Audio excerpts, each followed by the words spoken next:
Vespasian had gone to Rome and instituted a new imperial right until Trajan disposed of the Flavians in 96. And Paul was in Wait. So I'm not interrupting. Coffee or tea, honey? Hot tea. I've got a lot of flavors. I got tea right here. Yeah. Coffee. I'm very good, thank you. Okay. This has been wonderful. The food was Continue on your. delicious. Thank you so much, Jeanette. Where's my ice cream? Ice cream. Yeah, there's some. I do have ice cream. I do have some custard stuff. You have ice cream? I thought that pink stuff was ice cream. That was It's delicious. Ganosia, right? They got it hidden away that and you pink can't stuff find it. isn't ice cream. What but it's kind of ice cream you what got? was it? Vanilla custard. What, in a thing that you give me a little bowl? Yeah, I'll take a little bowl It's of good. that. I had some of it. Yeah. You'll have some too? All right, get me some too, Jackson. It's frozen very hard. I have to wait just a minute for it to just No, he'll put it in the bowl and it'll. Or when it's frozen like that, I put it in the microwave for 5 seconds. I'm not putting that whole thing in there because it would be. Wouldn't do anything. Yeah, I need to have. If I get your scoop out, well then. No. The point of the matter is it melts it hardly at all. Just softens it. Okay, yeah. Hold on. Doesn't believe anyone anyway. Okay. Somebody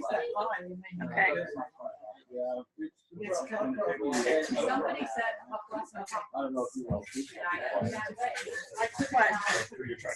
Oh, so is this I use this book, so you probably know these guys.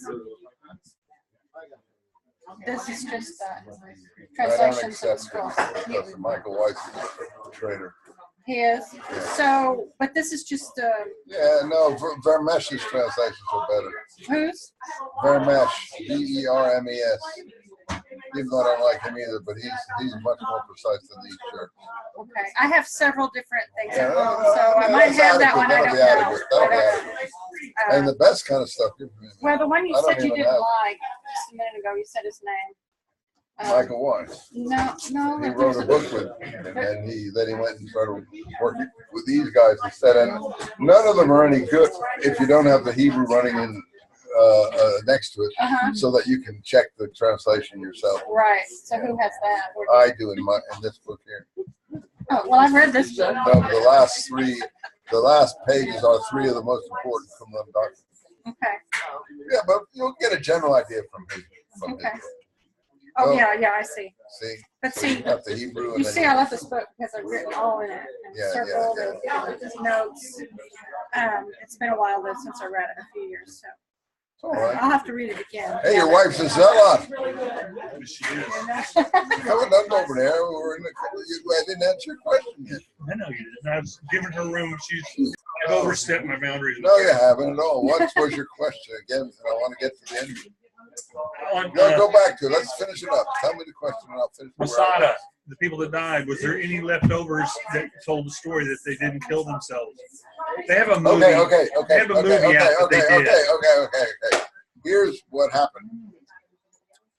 The Romans, the war was over in 70, Flavians began, etc. And these holdouts, probably from Qumran and a few others from elsewhere, who had fled up there, and it was a tough place to be seized, but it was a dumb place to hide, because the better thing would have been just to run off to the land of Damascus, or some did go down to the Arabian Peninsula, but the ones who held hold up there, they're not too brilliant, but yeah, they underestimated the determination of the Romans. The Romans used the Jewish prisoners To build a siege. to build the ramp, and it took them 3 years to get the ramp up there. And when the ramp was just about completed, then they had their families up there with them. So there were a lot of married Essenes or whatever they were up there, or Zealots or whatever. And when they were about to finish that, they committed the mass suicide. And a few people, Josephus does describe, hid and didn't take part in it, and were in some trenches nearby and didn't participate. I think mainly women and a few children. I don't know if any men actually were there, but Josephus, I think he's pretty accurate in his description of what happened. You leaving? Yeah, we've got to run, get the kids, or just another. Are you here in Tulsa or? Yeah, we're in Tulsa. Yeah. Good seeing you again after all these years. It's nice Bye. seeing you Have a again. nice Nice to you, sir. It's nice meeting you. Okay, you're off again, huh? Yeah. Off again, on again, Finnegan. Yeah, that's Your name, huh? I don't know about that, but yeah, we just would need to run. So. Okay, off you go. Nice to meet you. Nice to meet you. Thank you. Did our boys meet each other? I think they sat at the table together, didn't they? Yeah. Josh. Okay. Okay. Okay. I suggest you just take a little, and if you take a. Hey, Jackson, what happened to our ice cream, man? Going out a little bit, just the way you like it. What are you talking about? Bring it over here. I'll thaw it out. I can't go against her in her own kitchen. What's there to go against? Just slap me to sleep. She's gonna fix it, bring it to you. Just bring it over. It's okay the way it is. It's in a big bowl, frozen. Okay. All She has right. to wait till she gets them out. It's here. See, as hard as a brick, I can't get it out. Let me do it. I know how to do it. I told you I know how Watch to do his it. cords. Watch out. Be careful. These people who don't use ingenuity. Well, you probably Jack, have muscles. Your book, your Enoch translation, do you have that in book form? Yep. Are you taking a picture? Oh, no. It's, my stomach's too. No, you can go apart a little bit. Oh, So I yeah, can kind see that wacky of. kid There you behind go. Oh, perfect. I told him it's scary because when I was his age, I just think she likes I was just like him. In what regard? Oh, personality, carrying books around, wearing heavy glasses, a little wacky, you know. Well, I'm glad he takes after you because when I was that age, I was in the wrong kingdom. He's our good son. We're very proud of him. Yeah. And it's very personable too. Because of his mama. Can't get plastic, Scoot. And then, I suggested that you put it down this. Yeah. He was a lot like you. She said, you don't think there's sweets in this? Yeah, exactly. I don't want any more sweet than I've got. Yes. Yeah, she's helping. God almighty. Got to deal with Hang on. the dictator. That's part of the I foresee that's you. part of the guest situation. Either you do what the hostess says or you're thrown out into the wilderness. But look, it scoops out, you see. Okay. And Jackson can get some stuff here because you don't. Would you like some, Jackson? Sure. This I'm is- not going to scoop it for you because Why not? I have all these naysayers around me that didn't believe that my method works. No, I would be able to say, he scoops up my ice cream. Yeah, well, you scoop your own. You Okay, guys. I have to have a muscle do it. I don't know. Somebody Come on, would. you do it, Jackson. Come on. I'm just turning off the Where's the same. spoon? I don't see any metal Oh, spoons. yeah. We need We need a metal spoon. right here. Oh, you got it. Okay. I pulled my chair. Take any bullshit. But anyway, he was saying that it was the end of the show and they were trying to get this piano handle this. Careful that cord. Yeah, well, the worst thing that can happen is I fall on my face. That's happening. Hey, did you get me out?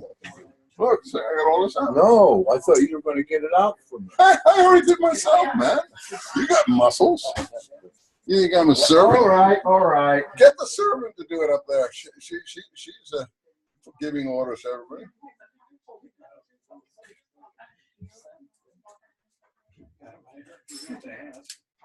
I'm trying to get Jackson and Robert together.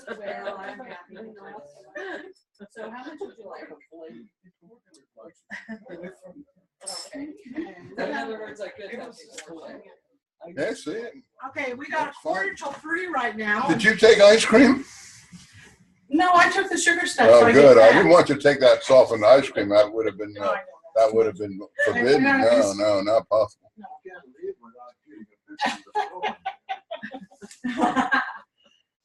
Now, But don't ever put it in the microwave because you might regret it.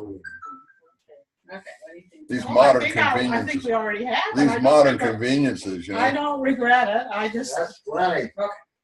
Absolutely. There's Look, it's a nice, if gentle. anybody wants some. It's just the right consistency for you now. Yeah, it's fine. Ask Jackson. He'll ask Jackson if it's the right Homemade, or consistency. Did you buy it or? It's just Andy's custard. What do you think, Jackson? It's I'll try it's some. the right It's consistency. a little hard yet, but It's at least it's edible, right? absolutely. And that's 10 seconds in the microwave. Of course, with just a small portion. That is delicious. Yeah, you know. Yeah, the custard, that's People who think you can't put that in the microwave are like living in the Stone Age. the it's Andy's custard. That's you probably have a. What? It's homemade custard? It's called Andy's custard. I don't know. What? It's a store? From a Ice custard cream, shop. ice Really? cream store. Mhm. No kidding. No, we don't have them in the West Coast. Obviously, didn't get across the Missouri River. Well, give it time and try to get there. You know how these We have franchises what's are. that other one called Takes a little out time. there? That's an ice cream store. I can't remember. My brain is dead. Well, what kind of Like We got Dippin' ours. Dots. Huh? I'm talking about Dippin' Dots. No, we don't have that either. You guys in Tennessee have your own. Pardon me, Oklahoma have your own enterprises, obviously. well, it's just like everything else that we notice in this world. Alicia, is this me? Certain areas, certain cultures have their No, I didn't want All right. preferences, Bad enough or? and Okay. you know what my. I don't care. I don't go to the ice cream shop. Fine. I buy any ice cream that I want in the supermarket anyway. So. This was back when I ate pork. Probably. This isn't bad though. You're right. This is I know. quality ice cream. It's not bad. We won't throw it to the dogs. We came from. Des Usually I let Moines. my dog lap anything that's left anyway. So. We And came from Des Moines, and she loves ice cream. they made these. They have a large Italian population there. They made wonderful pizza, wonderful Italian food. Oh, magnificent! Because they're so close to Chicago, and the mafia and the leftover people from Chicago came and hid in Des Moines, and they started businesses and everything. And so we had this wonderful Italian sausage, and we would make sausage sandwiches and pizzas. They have mafia in Chicago, really? Oh yeah, I'm shocked. maybe you and Obama didn't know that. Obama Nation. You haven't heard of that over there? You mean So I'm. you mean Oak Bummer? Huh? Pardon? You mean Oak Bummer Nation? Oh, bummer, yeah. Obama bin Laden. When I moved down here and I was pastor of a small church, the first church, I got some of this sausage and I made up. We had a New Year's Eve, had invited the whole church over. And we were having, and I made up all this sausage and made this Italian sausage and pizzas and sandwiches and with the mozzarella. And oh my, and they couldn't stand it. They didn't eat it. They didn't like it.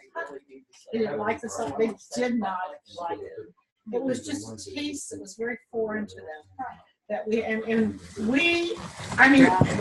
we could not. Take a look at believe this it. girl's dimples. And I felt so, so it's the same way. Who's that?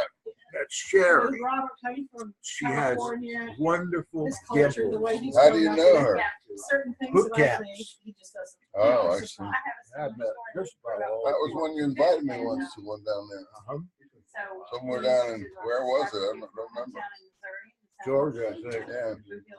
I lost my napkin. Got a napkin hanging around there. Right, I'm smelling it every day. No, don't get up. Don't get up. Don't It's get all up. right. I'm real antsy. I can wipe it on the floor. It's okay. And in Dallas, she wanted that for that pork barbecue. And I wouldn't be my surprised parents what brought we do with nobody to lunch, watch you it. know. I would, man. I didn't touch it because I don't eat pork. You can be But sure none of that. them liked even if they're watching. And we just typical. I just thought That's what. So that's what I think. You know, as Robert and I kind of spar over this food business, we're on a totally different background, and I respect his background very much because he's doing. Nice. He's eating You're welcome. much more healthy than I am. That's for sure. And yes, that's for sure. And I accept his. No, but sparring with you me. put a lot of effort in the No, food, and that's very no, no. admirable. But you know, it's kind of silly for me to do that if it's not good for people. Well, I don't know. That's your choice. No. I don't have any recommendations to make for how people should live. That's their own business. Yeah. I don't even interfere with the way my kids live. You know, that's their business. Well, Okay, what are we gonna do? Anything? this is what we're gonna do. It's What are we time. doing? It's time to It's do whatever it time is. for. Now, I would like Q&A, is it? It is Q&A. It is Q&A, and the Q&A. I would suggest. Well, I have a few things I want to finish up from last night that I didn't get that to. will be but, fine too. That will go good. I think probably what's going to work best is if a person asks a question, ask it of Jackson or ask it of Robert, and let them first answer, and then let the other one bring in. I'm not going to argue with Jackson. No, we're not. Nobody's going to argue this afternoon. We're not arguing. no debating. Why don't we have two separate periods? I'll take one period for an hour and Okay. Jackson Well, takes just a period do for an you. hour. That'll be much easier. I don't want If to do you'd that. like to do it I don't that want the shared deal. It makes it too complicated. You think it's okay if I they don't care. type in questions here from As long as you read them out to me. I will. and I don't want to be looking at it and try to squint and see what they are. Well, we're going to start with Robert then. Yeah, look, okay. And we're going to start with him. Okay, yeah, so the point is, to pick up from last night, if I can stop the hostess with the mostest all here. You're sometimes you can stop me, but Well, that was a very famous song, The Hostess with the Mostest on the Ball, you know. That was a Broadway musical, and that's just a compliment because that was considered very, very positive, not negative. But you have to have some brains to understand if it's positive or not. Anyway, we were talking last night about the actual Qumran documents themselves and the consensus approach and so on. And it came down to what you and I were talking about, the Essenes. Who the Essenes were, you know, so they put the word Essene out there, and Michael and I were just talking about it. They put the Essenes out there in one little clump of, these are the Essenes, and it was a really handy, jiffy name that people say, oh, these are Essenes, these are the Essene documents, and that really made it easy to actually sweep them under the carpet, because if you just call them Essenes, you didn't really have to read the documents themselves. They had already told you what the documents themselves were and who wrote them and what they were about. So all you had to do was read Josephus's description of who the Essenes were, and you were home. There you were, home free. But as I sort of started to end with last night, in telling you about the Roman historian Hippolytus in the 2nd century, who had a different version, probably Josephus said he wrote another version of his work in Aramaic for his co-religionists in the East, meaning in Iraq today out there, that have been taken away in the different transportations in Babylonian times and or drifted out that way, whatever, that he wrote one in Aramaic, which was the language of that part of the world. And even the Gospels have Jesus speaking in Aramaic at one point, which I think is pretty much a fudge. But in any case, Josephus admits that he wrote another Jewish war. So Hippolytus is taking this, and in the version Hippolytus has, and I think it's authentic, his excerpt that he takes, there are 4 groups of Essenes.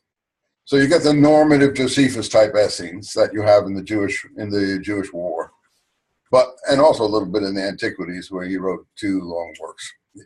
Josephus disappears in 96, and a lot of people think he lived on to in the early 100 period, but I don't think he did. I think he was executed Epaphroditus was executed Epaphroditus was his patron. Epaphroditus was executed, I think, my dates aren't any good anymore, but you can correct me. I'm not sure I'm perfect here. But Trajan took over. He was the Roman general, one of the Roman generals in Palestine who had fought in the war, in the first uprising. He took over in 96, and he eliminated all of the previous Flavian, not supporters, but loyalists, etc., among whom was Epaphroditus. Interesting. It always interested me. If you've been to Rome and you go to the catacombs and the graveyard of the so-called early Christians, one of the most famous ones is on the property of this woman who was in fact a Flavian herself, Flavia Domitilla. And it's the Flavia Domitilla catacomb. How many have heard or been there? Yeah, so so that is a Flavian property that there were Christian martyrs or whoever buried on, and the Christian church to this very day, 20 centuries later, prizes it as the most important of the Roman Christian catacomb area of the dead. My brain is not able to precisify these things better than I'm doing at the moment. Earlier in my life, I would have been able to do it better. But in any case, Trajan finished all that, and I think Josephus was executed also. I don't think he survived Epaphroditus' time, and that's why we don't hear from him anymore. We don't hear we don't hear Josephus really did write the Antiquities. Jackson, when did he write the Antiquities? In the early 90s or something? Early 90s. Huh? Early 90s. Yeah, early 90s. And, the Vita was sort of like almost like a introduction to the Antiquities when he gives Epaphroditus all this credit. And as I told you last night, Epaphroditus is Paul's boon companion and traveling fellow worker apostle. He calls him fellow apostle and comrade in arms, as it were. And he sends him to Rome. So they're all in cahoots, or they're all in connection or in Collaboration. In collegial situation with each other. They're all in a collegial situation. So anyway, that in my view, Josephus disappeared at the same time Epaphroditus and all the others disappeared with the new Roman dynasty that took over from the veterans of the Palestinian War, who didn't like. I'm not even sure if Epaphroditus survived Domitian. No, he didn't. Did he? Domitian had him killed. Yeah, it was Domitian, not Trajan, that had him killed. Yeah. That's exactly the point. There was some problem there with Domitian. You say, well, who the heck, use the expression, semi-curse word, who the heck is Domitian? Domitian is the third Flavian, the second brother, the second son of Vespasian, the Roman general who used his Palestinian campaign to establish the next Roman dynasty. Oh no, wait, it's all right. I'm Oh sorry. my God! Steve. Okay.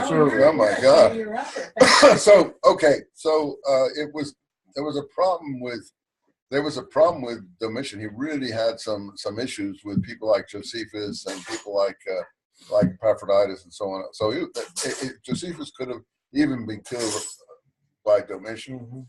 The books that Josephus wrote that Titus and Vespasian liked were the early books, the Jewish War.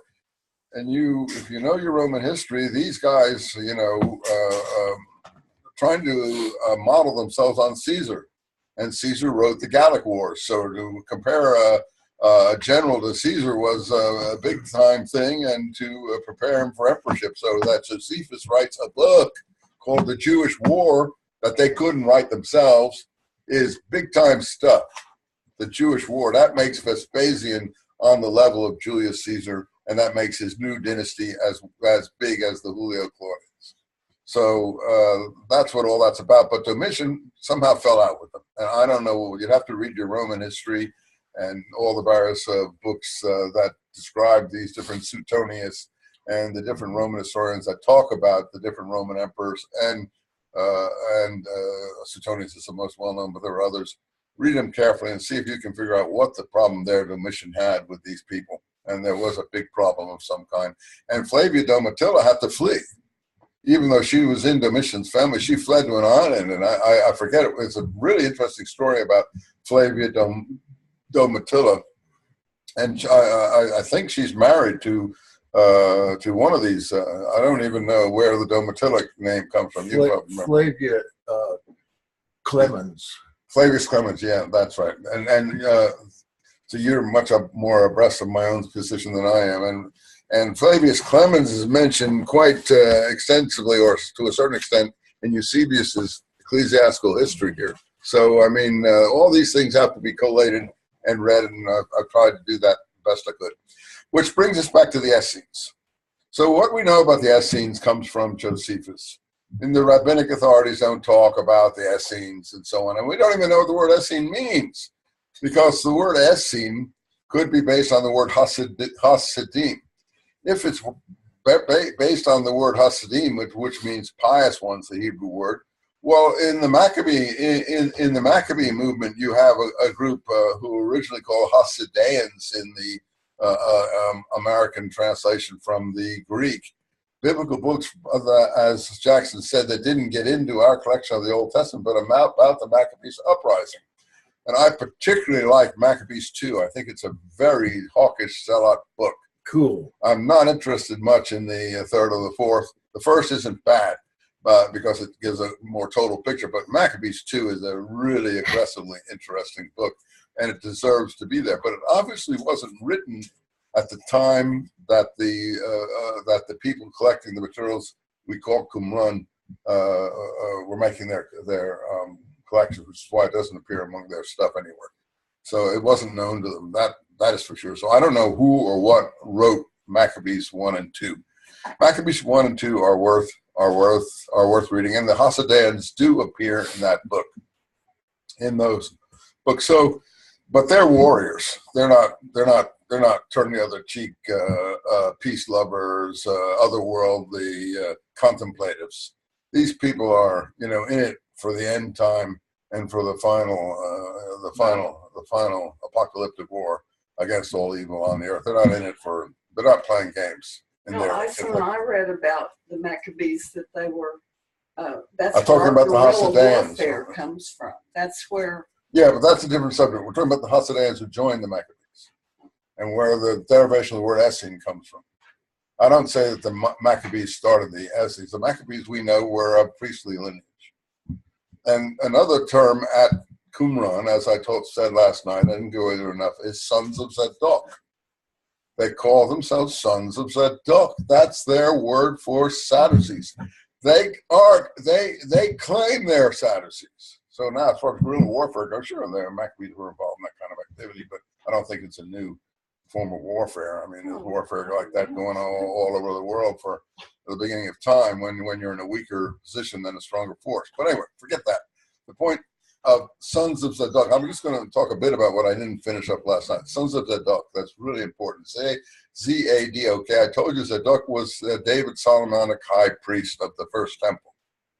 So they were trying to, the people who were talking themselves as descendants of these people were considered, of course, priestly, but at Qumran, the sons of Zadok take a far more aggressive meaning.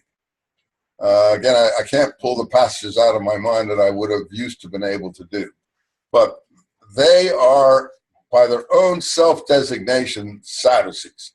Now, if Sadducees, they're Sadducees, well, scholars never tell us this. Yeah, because they don't think you read the documents. They don't think you read the documents. And most people don't. They just listen to what the Harvard, Oxford scholars say, or the Princeton ones. Can I interrupt? Sure. There's Please do. we normally, they're both the same, Zadokites, Sadducees. However, we often use the term Zadokite to delineate the priests that come from the line of Zadok, which were the legitimate priests, and the Sadducees as coming from some other line, mostly appointed by kings and so forth. They were both Sadducees, but we use these different terms, Zadokite and Sadducee, to distinguish sons of Zadok with the other groups that were appointed by kings. Well, if I can interrupt him again, if we do this, I won't get along to where I'm going, and we can do this afterwards. But if I can just interrupt there a little bit, Zadokite is a modern English expression, something that we are throwing around to let us understand what the sons of Zadok might imply. It's nothing to do with an ancient expression. As far as the Sadducees, the collaborating, let's say, you can have different parties. You can have collaborating Democrats and opposition Democrats, even on our own time. You can have pro-Obama Democrats and anti-Obama Democrats. Well, I don't know many, frankly. You can have pro-Trump Republicans and anti-Trump Republicans, and there's plenty of that going on. So, it's not surprising that you have different groups within the same party. I don't agree as far as the Sadducees go. The Sadducees all were claiming descent from David Zadok. Whether they had it true or not, I am not going to get into whether that's a true claim or a false claim. What Jackson is saying is that these people were appointed by the reigning king line, etc. But the point of the matter was that in the Maccabean time, they didn't have to appoint the high priest. They were the high priests. Mm-hmm. Judas Maccabee was the high priest, acted like a high priest. It was only when the Maccabees were destroyed and infiltrated by the Herodians that this issue of appointing high priests and a Sadducee party as such arose. So the ones that Jackson is talking about, the ones who were appointed, they start to get appointed by Herodian type rulers who try to marry into the Maccabean family, some of them. I can't even give you all that. Or later on, that, and my brain is just terrible, but that fight that occurs in the governors, one has a Maccabean wife or something, and they both want the Maccabean wife, and I forget, she divorces the one governor in the first century, the beginning of the first century, and so on and so forth, and he ultimately becomes one of the Herodian kings. I can't remember all of that stuff because it's gone from my brain. But anyway, the point is that the Herod and then his successors were appointing collaborating priests. They'd have the right bloodline, but they couldn't be a high priest without the right bloodline. That's absolutely for sure. You couldn't have fake bloodlines and be not just high priests, but also priestly activity people in the temple. The same with Levites. I've got a Levite surname on my mother's side. So on my mother's side, I am a Levitical person. I know that, and I know that this goes way, way, way back. Her surname family was, as I was also telling you about the famous architects I was speaking to, Jeannie's son, who was here yesterday, he's over there, okay. Yeah, he's over there, Nathan, about people like Richard Meyer and all these famous modern architects that we're related through a Levitical surname, Lowy. The Lowy family of northern New Jersey, that's just a German corruption of Levite. And if your name is Levi, you would have, one of the variations in German would have been Lowy. So any name like that, which looks like Levi, is just a corruption in the given language. So I know that Levitical genealogy is authentic, or they wouldn't be able to pick that name out of the blue. You can't just pick that. And your Levi trousers are that, except that they aren't. You know why? Because that's his first name, not his last name. It's not Levi. Was Levi? I think it was Levi Strauss. Was that his name? Yeah. His last name was Strauss. I don't know what kind of a name that is. It's a German name, but it's not a Levitical name necessarily. So just because the Levi trousers are bearing that name doesn't mean you're wearing Levi trousers. But I do think the Kohanim, as they were called, the priests. Kohan is priests in Hebrew. The Kohanim were all sons of Zadok. All were claiming the descent from David's line. But that's no big deal, because that goes further back in the Old Testament presentation to Aaron. You know, in other words, the lineage goes all the way back to Aaron, supposedly. I don't know if that's authentic. Someone asked me, what I think of the Old Testament stories. Are they authentic? I don't know if they're authentic. They were taken as authentic at the time they were written down, maybe in the 800s, 900s. We don't even know when those first 5 books of Moses were compiled or reached their final form, but they do represent something of the Davidic monarchy or the Davidic monarchical period, and the legislation and the traditions that they recognize. So okay, that they reattributed them to Moses in Sinai on Mount Sinai, etc. Something else. What's the mountain he goes up? Horeb. Is it Horeb? Anyway, there have been people who have been trying to relocate that place too, and I don't know. Maybe you could relate it, but it doesn't really matter, because the point of the matter, we don't even know if those stories are all true or if they're just like gospel stories, fictionalized truth of what the writers think happened back then. But one thing is true, that the legislation that's represented was functioning at a certain point, at the high point of the Davidic period. And so it's put back into the Mosaic revelation. Fine, I don't mind, but that was happening. So we have priests descended from Aaron, then 2 lines of priests. Zadok is just a high priest in David's time. It doesn't mean that, that's a whole new line within the priestly line, the Aaronite priestly line. In other words, Zadok is just a Levite himself, because Aaron comes from the sons of Levi, et cetera, et cetera, et cetera, et cetera, et cetera. It goes down, down, down, down, down. So it's slowly divided out to the sons of Zadok took over the high priesthood, whatever that was supposed to have been in the Davidic period, and then the exile, and then the return, and so on. And the Levites did the lower stuff in the temple, like carry out the garbage, sing the songs, sweep up the building. I don't know what their duties were. You have to look at rabbinic literature to figure all that out. So that comes down into the second restoration after the Persian conquest, when the Persians so-called freed whatever Jews were hanging around there in the eastern part of the country. But, question you always want to ask is, did all of the Hebrews, or whatever we're going to call them as a people, Jews is just one tribe, isn't it? Mm-hmm. Judah, was that the only tribe left? What about there were Levites spread all through the tribes, supposedly, according to the Old Testament.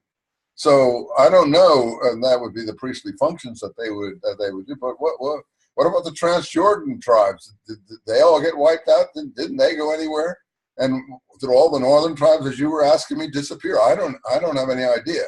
So the returnees after the Babylonian captivity, when the Persians destroyed the Babylonian Empire, and because there were some really pro-Persian things said, certainly Daniel says a lot of pro-Persian things. Supposedly the Persian king was flattered and let them go back in several delegations and there was just a whole mess when they got back there and started rebuilding the temple and things like that, and they would reintroduce the priest line. So that's where we would get a Zadokite priest line reintroduced in after the Persian period. How authentic its genealogy was, I have no DNA to prove it to you. So all the old things were reinstituted as best they thought they could, but they were still under Persian control. They were still until, and then the Greeks and the Egyptians, the Persians were fighting a bit. I don't know what finally happened there, but finally Alexander came and took over the whole thing. And what dates are we throwing Alexander into? Around 200 BC or something, or 300 BC, 250, what is it, 300? 270. Okay, good, thanks. So anyway, somewhere in the 300, early 200 period BC. And then he dies under mysterious circumstances. So his kingdom, as it were, all this is described to some extent in Daniel, is divided up, because Daniel is a very late book, is divided up, and that gets into the Old Testament, weirdly enough, is divided up into, among his general, 4 parts? Some 4 parts. The main parts are, well, the original Macedonia, I don't know who gets that one. But there's Egyptian, which becomes under a famous family, what's it called? Ptolemy. The Ptolemies. There's the other general, and that's one of Alexander's generals. And then there's the Seleucus, who's another, and that's the Syrian area I was talking about last night. Syrian, Asia Minor, somewhat probably out towards Persia itself, what we call Iraq, Persia, Caspian Sea area. That whole area there is Seleucus control. There's another area, I think, in Asia Minor. I think that's the third area, and then the Macedonian area itself. So there's 4 different areas. The last 2 don't matter in our calculations. Maybe Paul is involved in getting through some of those areas. But from what we're talking about, the Maccabees fight the Seleucids. And that's where the Maccabees are successful in carving out a piece of territory that is once more independent and Jewish. And therefore, the priesthood is reinstated in their fashion. And so I'm sure the Maccabees would have been sons of Zadok, as it were. And so we know they were certainly Levitical family. They were not from any of the other tribes. But what about all the other tribes? I don't know. So Judah, where Judah went and came back to Judeans, all this sort of stuff. We think that only the Judeans were left mostly at the time of the Babylonian captivity, where we get the word Jew from. So it keeps on getting narrowed down. All right, so let's say we have only Judah left, but I'm not sure that's exactly true. So anyway, we get down there, and then you get this temple beginning to function again, and the Maccabees start to reconstruct it as best they can, and people are doing all those things, and then of course the Maccabees have all kinds of trouble, and they slowly collapse under pressure from the Arabs in the east, cooperating with the Egyptians in the south and the Romans in the west, and particularly the Romans in the west along the seacoast and so on. And by about I would say, I think that we're talking about maybe 70s, 80s BC, 60s. The Maccabees are collapsing, but there's still Maccabees running around because some Herodians are trying to marry Maccabees, which is what I was talking about. Okay, so Herod, his family, whether he was born actually there or not, comes from the area around today's Gaza. What was it called then? That area around Gaza? I don't mean the Edomite area, huh? Idumea? No, Idumea is on the other side of the Jordan, in From today's Gaza? Jordan. Yes, family originally is from Gaza, but he was also a prisoner for a while, people in his family and so on. But the Idumeans conquered that area in some way or had some sort of situation in relation to them. And the Idumeans are Edomites. We know the Edomites are Transjordan. The Edomites on the other side of where you have Moab, Edom. I forget how it's arranged by but they're all Transjordan areas of different peoples. And what we were arguing about last night is Herod is not a Jew by blood. Now, you can try to adopt yourself into Judaism, as many of you know, but he was not a Jew. So that people say, oh, well, we got this Jewish monarchy. And someone wrote me and said, oh, well, Herod did more for the Jewish people than anyone else. He destroyed the Jewish people. He hated the Jewish people because the Jewish people hated him. And even Josephus said he had spies set up everywhere to arrest anyone who said one word against his official status. Well, how did he get this official status? The Romans put him in control. The Romans had by this time extended their control all the way into Transjordan, Syria, and so on and so forth. And it was, I think, to some extent, in the context of the Pompey-Caesar split, that Herod managed to arise. I used to know this stuff very, very well, but like someone like Cleopatra, who was involved with Caesar, had total contempt for Herod. She wouldn't even speak or visit or talk to him, as I recall. So the point is that Herod was put in fairly late, more from the Pompey faction, I think, than the Caesar faction. But he was put in as king of the Jews, and that's why they have that thing, king of the Jews, on the Jesus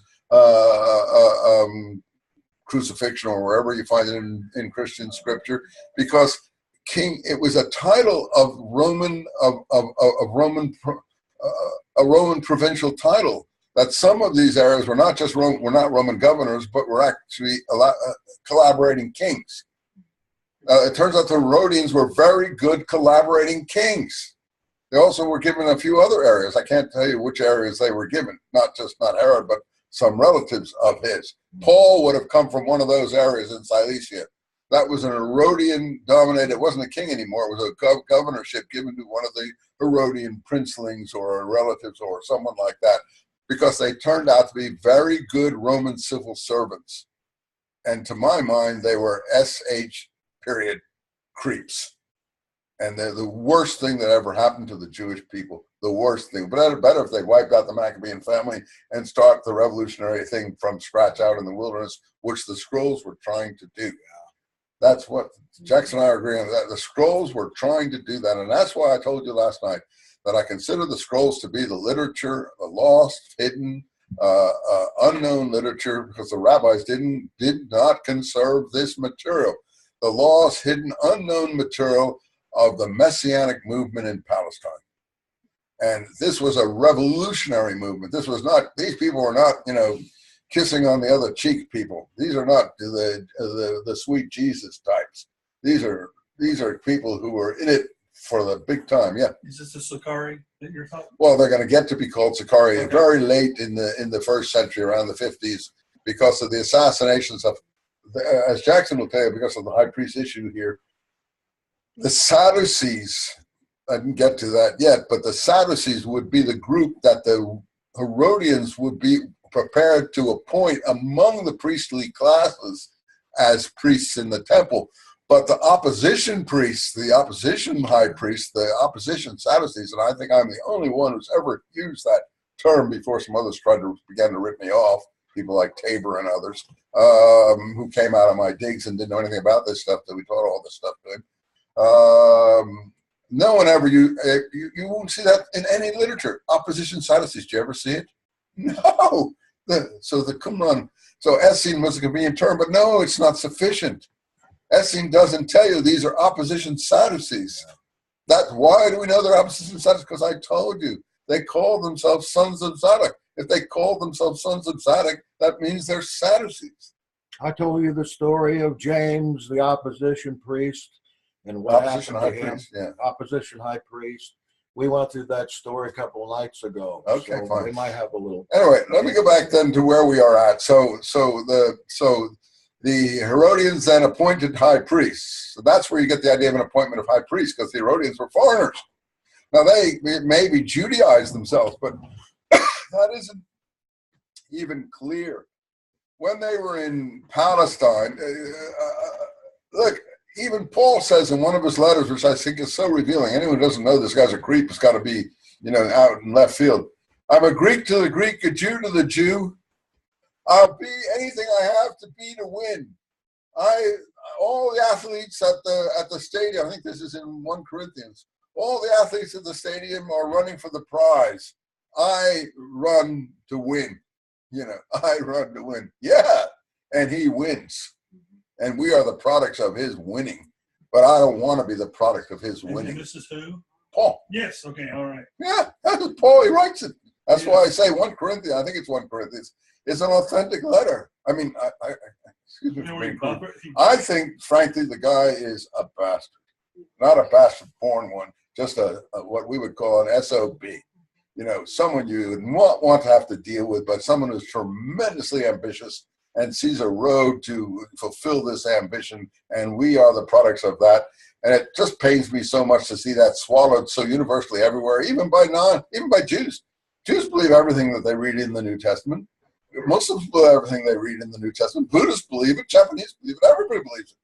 There's nobody who uses any critical reasoning regarding any of it. And so it just stands, and we're under the influence of someone who runs the race to win, and he admits it himself. And I think that is what I call a creep. That's what I would have said to those people last night. I will die soon. I will never part with that idea. And I stand on that till end of time. We are dealing with a creep, and that he has founded creepism. That's something that has to be corrected by the creeps themselves, because they can correct it easily by switching over to the Jamesian part. Because the weird thing is, if you read the scrolls, and someone said, did Paul go down to destroy Qumran and so on? I don't know. I think he more went down to infiltrate it. Who sent him down? How important he was at that point? I don't know. As Saulus, what he was up to, or whether he actually was a legitimate interest in being part of this movement, though the idea that he was born in Asia Minor makes one feel that it couldn't have been very legitimate interest. So if he went down there, he went down there to do something. The Pseudo-Clementine Recognitions, I have the book here, but I don't have time to read all of that. It's the best book to read about the Paul and James relationship in that period, and why Paul went down there, what he was up to, and the falling out between them, and so on, and the riots Paul led on the Temple Mount. The Pseudo-Clementine Recognitions, they're called Pseudo-Clementines because the church designated them pseudo, but they're supposed to have been written by this individual, Clement of Alexandria, not Clement of Rome, but Clement of Alexandria, I think it is. And they are really interesting documents. There are two versions of it, the Recognitions and the Homilies. The Homilies have been edited a bit, and all the offensive parts have been watered down a bit. They claim to describe the Hasidian movement and things like that, but they're a little bit, the Homilies are okay, but the Recognitions have this actual, I don't know if I have it here, but I don't know if I have the Recognitions. I probably do. If I can find it fast, I could read you the actual attack of Paul on James in the students. It's Hippolytus. I got Hippolytus here. Here, I have it. Where is it in here? I don't think it's in there. It's not. It's in the actual book. Hold on. This one? Jackson's. Oh yeah, this in the translation. I don't know this. I have it here. I have the original. He's that guy. I helped him get that published. That's the Syriac version. Let me just see if I can get this. If I can get this. Let's see, book one. Here we are.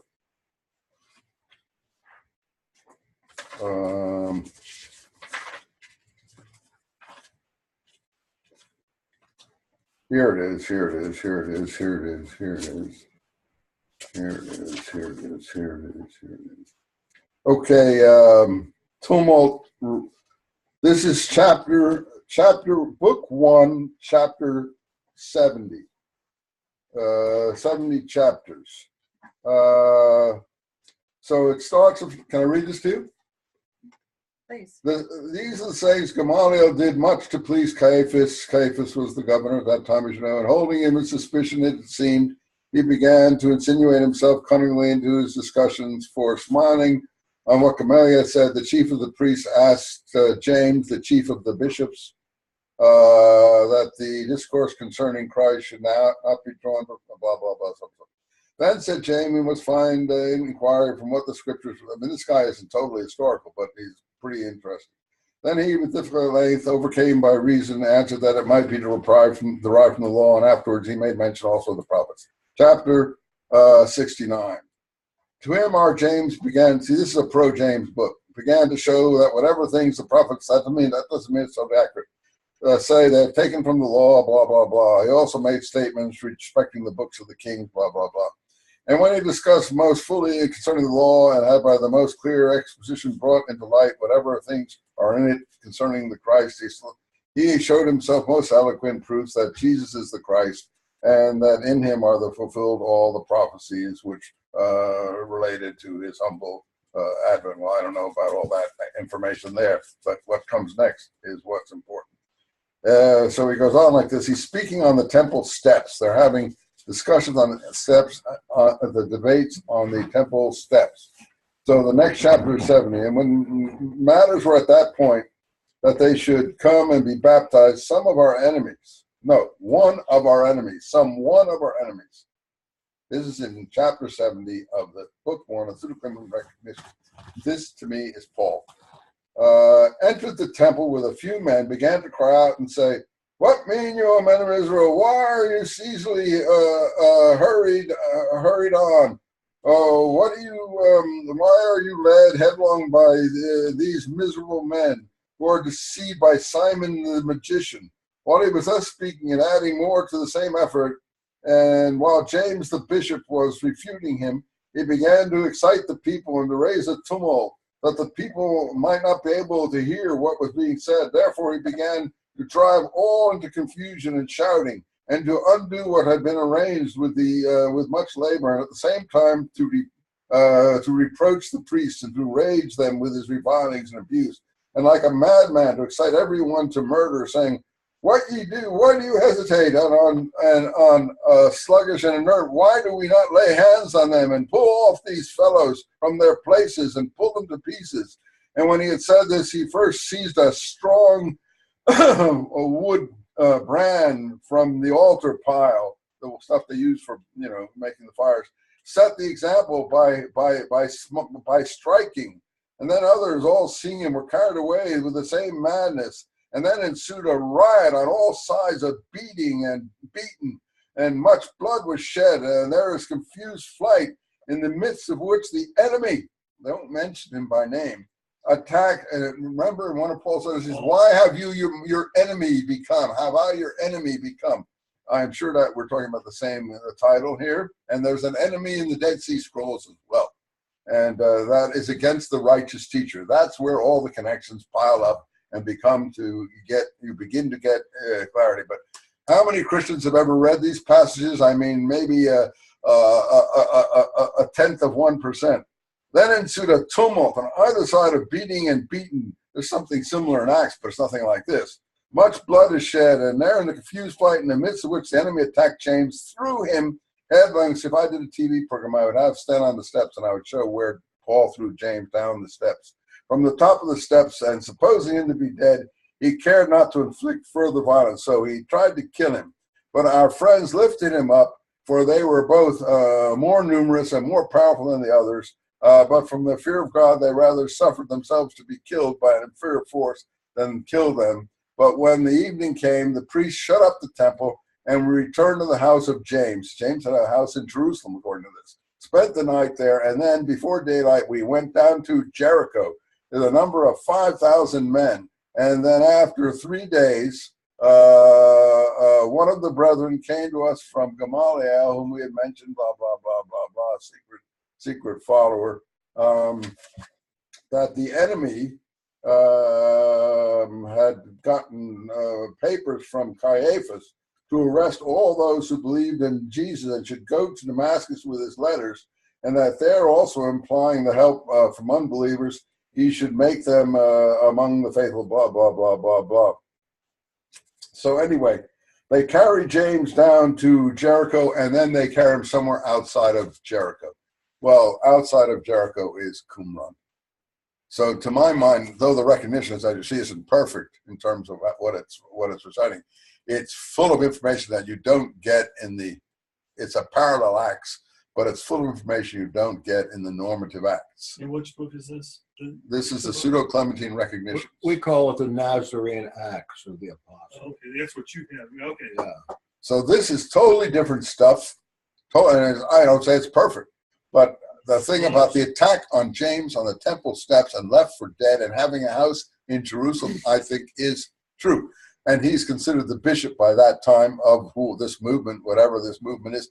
Peter is not even in the ballpark. All the things to my mind, in the New Testament about Peter, it's all second-rate stuff. And Paul proves that when he writes in Galatians that he doesn't pay any attention to what Peter is doing, but that the letters from James come down to Antioch. And that's why I told you about the different Antiochs. And the land of Damascus stretching into northern Syria. And I do in my books more carefully than I could do now, all of the rulers in the northern Syria. And my good friend here, Mr. Snyder here, has pointed out to me that I dedicated my James, the Brother of Jesus, in the paperback, not in the hardback because I didn't have a chance to, in the paperback, to two of the people from the house that was converted there. And we get the story of that conversion. Where's the story of that conversion given? Your memory is much better than me. there's a conversion in this Antioch by Calero, or whatever you were calling it, or what the Turks call. I remember the name last night. It's, the letters of Jesus and Akbaris. Something to do with Akbar, anyway. But there's a conversion, and anyway, two of these princes from that family, Queen Helen, it's Queen Helen's offspring. And Queen Helen is mentioned by Josephus as a convert and so on and so forth. Two of her, she's the wife of Akbar. Akbar is a title, obviously, great king of northern Syria or something like that. Akbar, or whatever. But the point is that these people, I describe this better in my books, believe me. But these people are part of the group that start the war against Rome in 66 and are killed. They are two people from northern Syrian monarchy that are in among the revolutionaries and die in the first battles. And one of the first battles is also in the Pass of Beit Horon. The Pass of Beit Horon is where the Roman troops would come up from the plain trying to get up to Jerusalem. I've driven through that Pass of Beit Horon.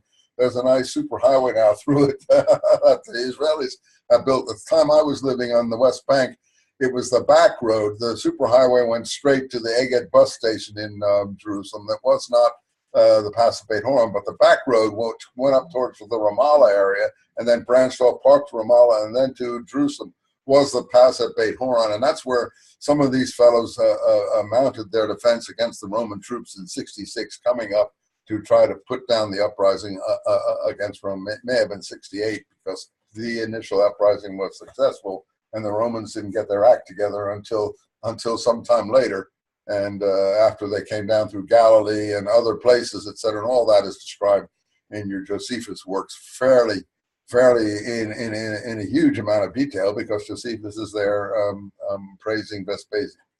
Okay, so to go back then, I think that this evidence shows that Paul is the enemy, not the enemy that we consider the enemy at that time, called the enemy. And he says he's called the enemy in some of his letters. Why have I your enemy become? I think it's in the end of Galatians, isn't it?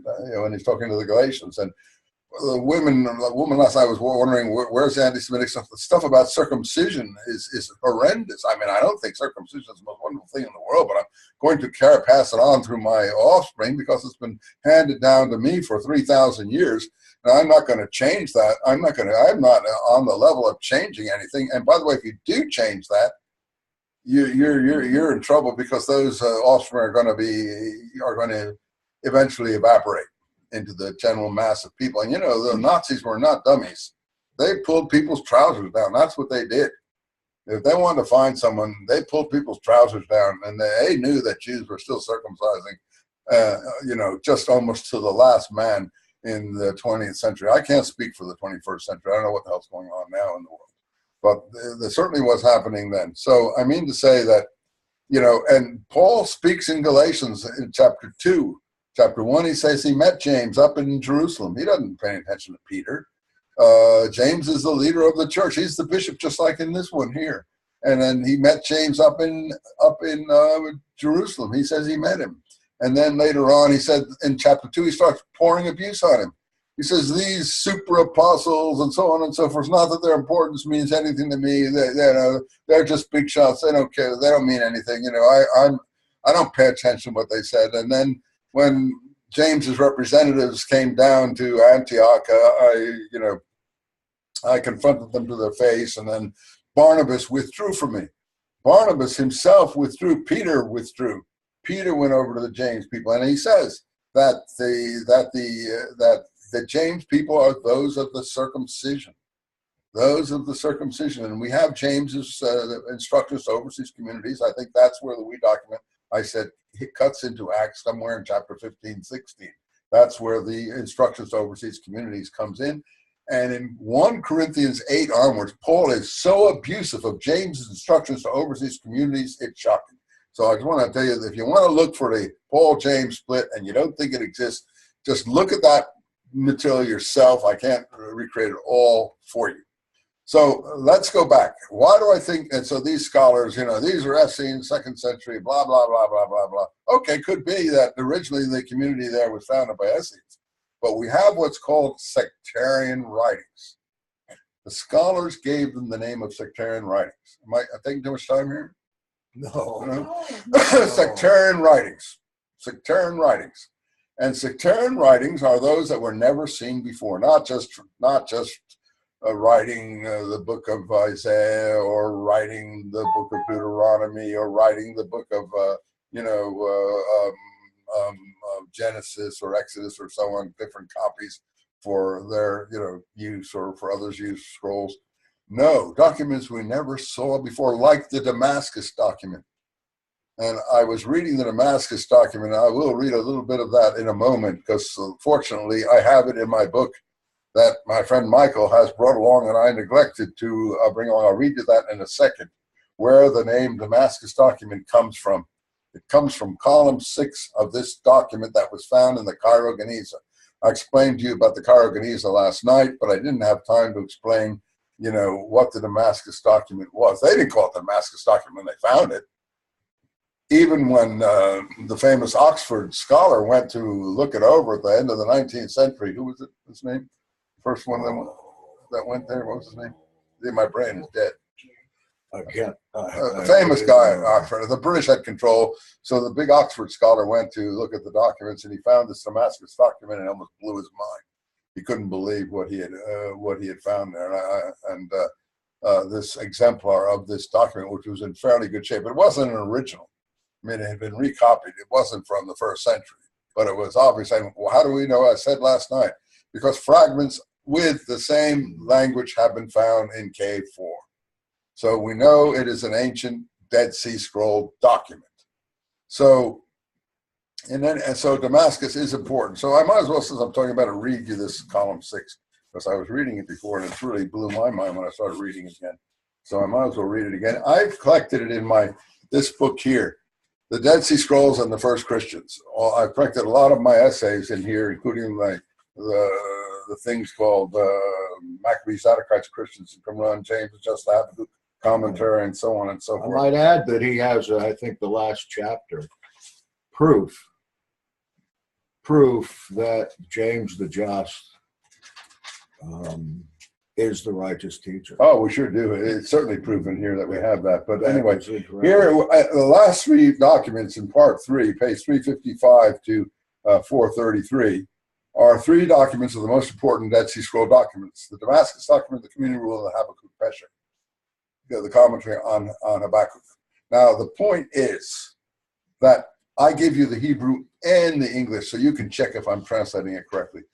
The establishment people always do the translations. Vermesh, the famous Oxford scholar, not the one I'm talking about from way back when, he doesn't give you the Hebrew. And sometimes he cheats.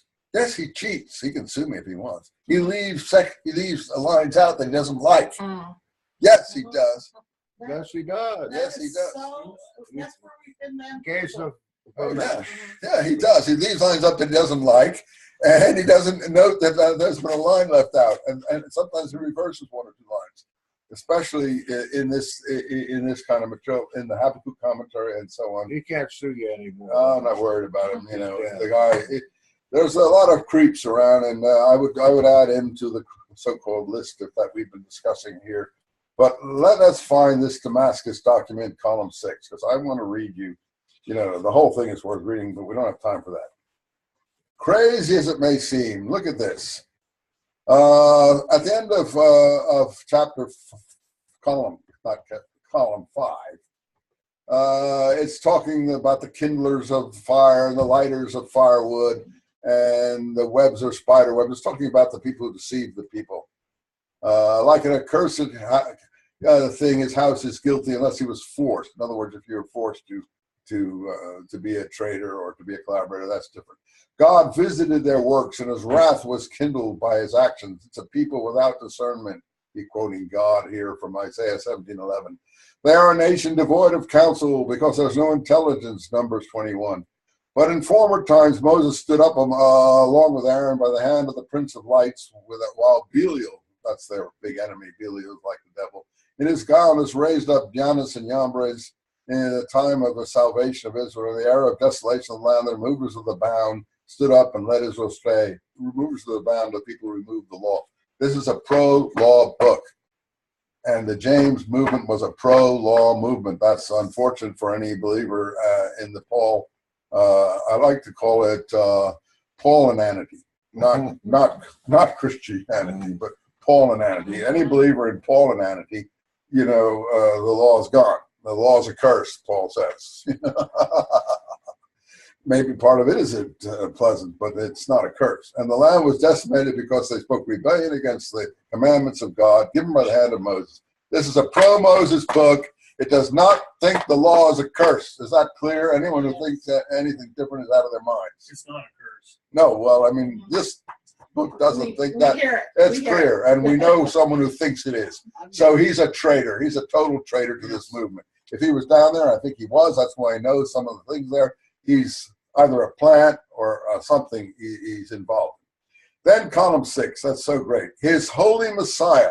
Now, all the scholars would like to deceive you by thinking that it's plural messiahs they're talking about. No, it's singular Messiah. One Messiah. His holy Messiah is singular in the Damascus document, not messiahs plural. And they do that all the time. They translate the word Messiah into plural messiahs to laugh at the Qumran documents, and they are totally wrong, which is why you want to have the Hebrew next to every document that you have from these people. The first one that I read was Gazer for Mash. Yeah, well, there you go. And yes, he has messiahs, Plural, Messiah. right? Plural, Yes. plural. Well, all the others follow it. I don't know about this Weiss book you gave me, and I don't want to know about it because I know what he did to me. And I just want to. Again, the usage is singular. I have in parentheses, though the most widely used English translation, that is the one you're talking about, I couldn't put his name in because I might get sued. His holy anointed ones. They don't even use Messiah. They use holy anointed ones, plural. They prophesied lying that back to the Damascus document. Now we're in column 6.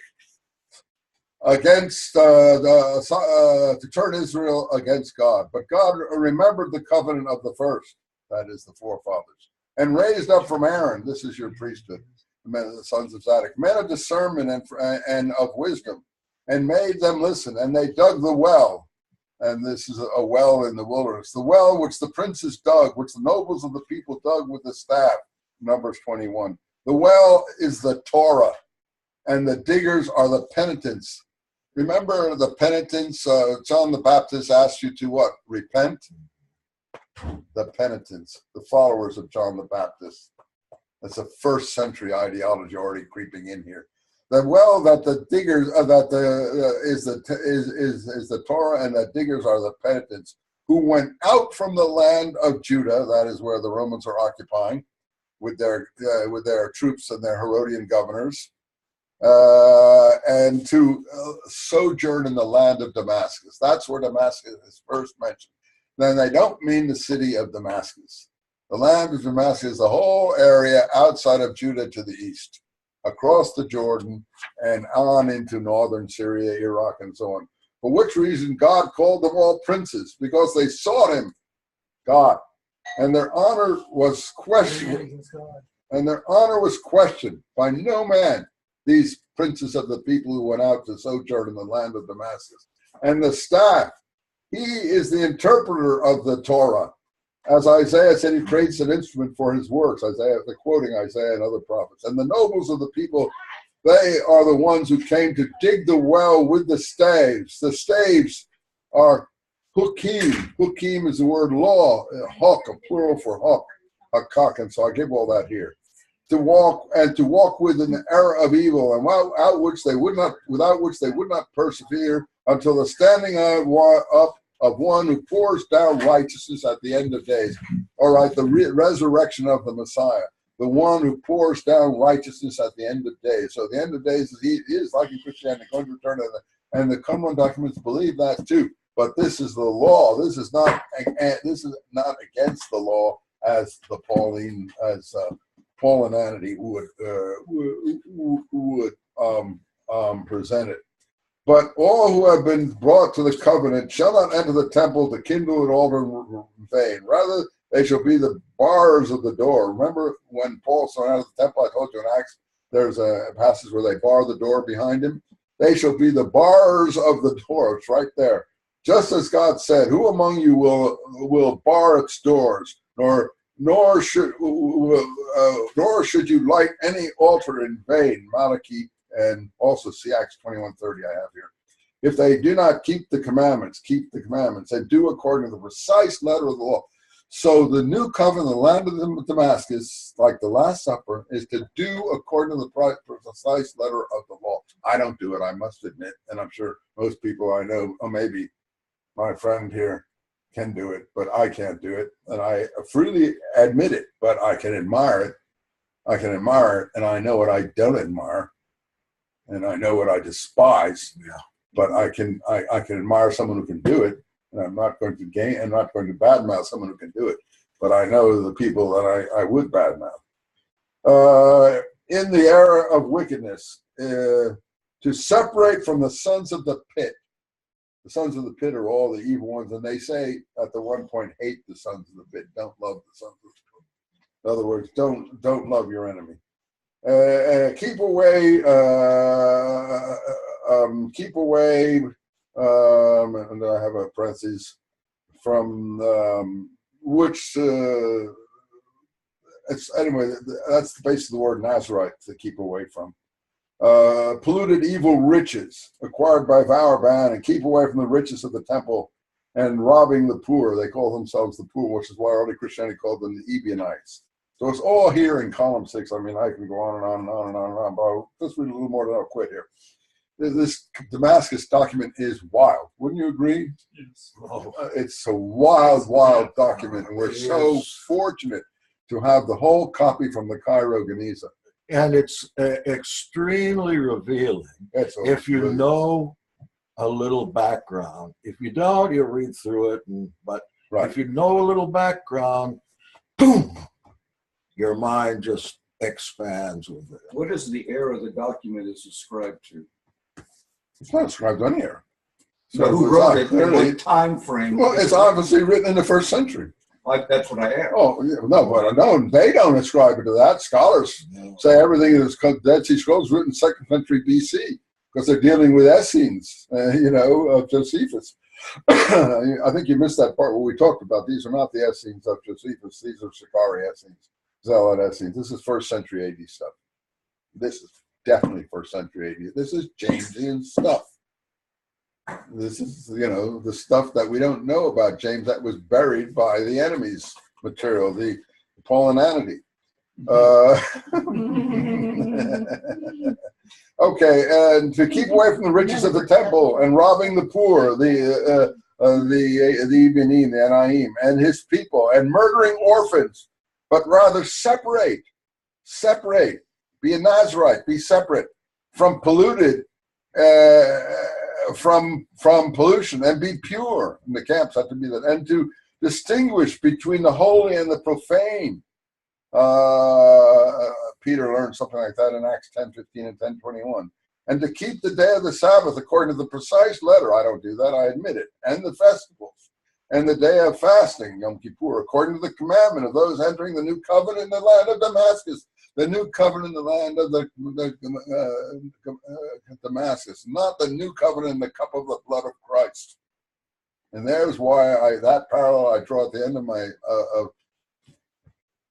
this gentleman here has published that whole book, and it's Jeannie's copy of it, but it's also out in a hardcover copy. You can get the hardcover copy online, the original one, without the footnotes, really cheap. You can get the damn thing, pardon me, for $5 or $6 from Amazon, and it's in perfect shape, 1,000-page book. This is all the stuff I cut out of James.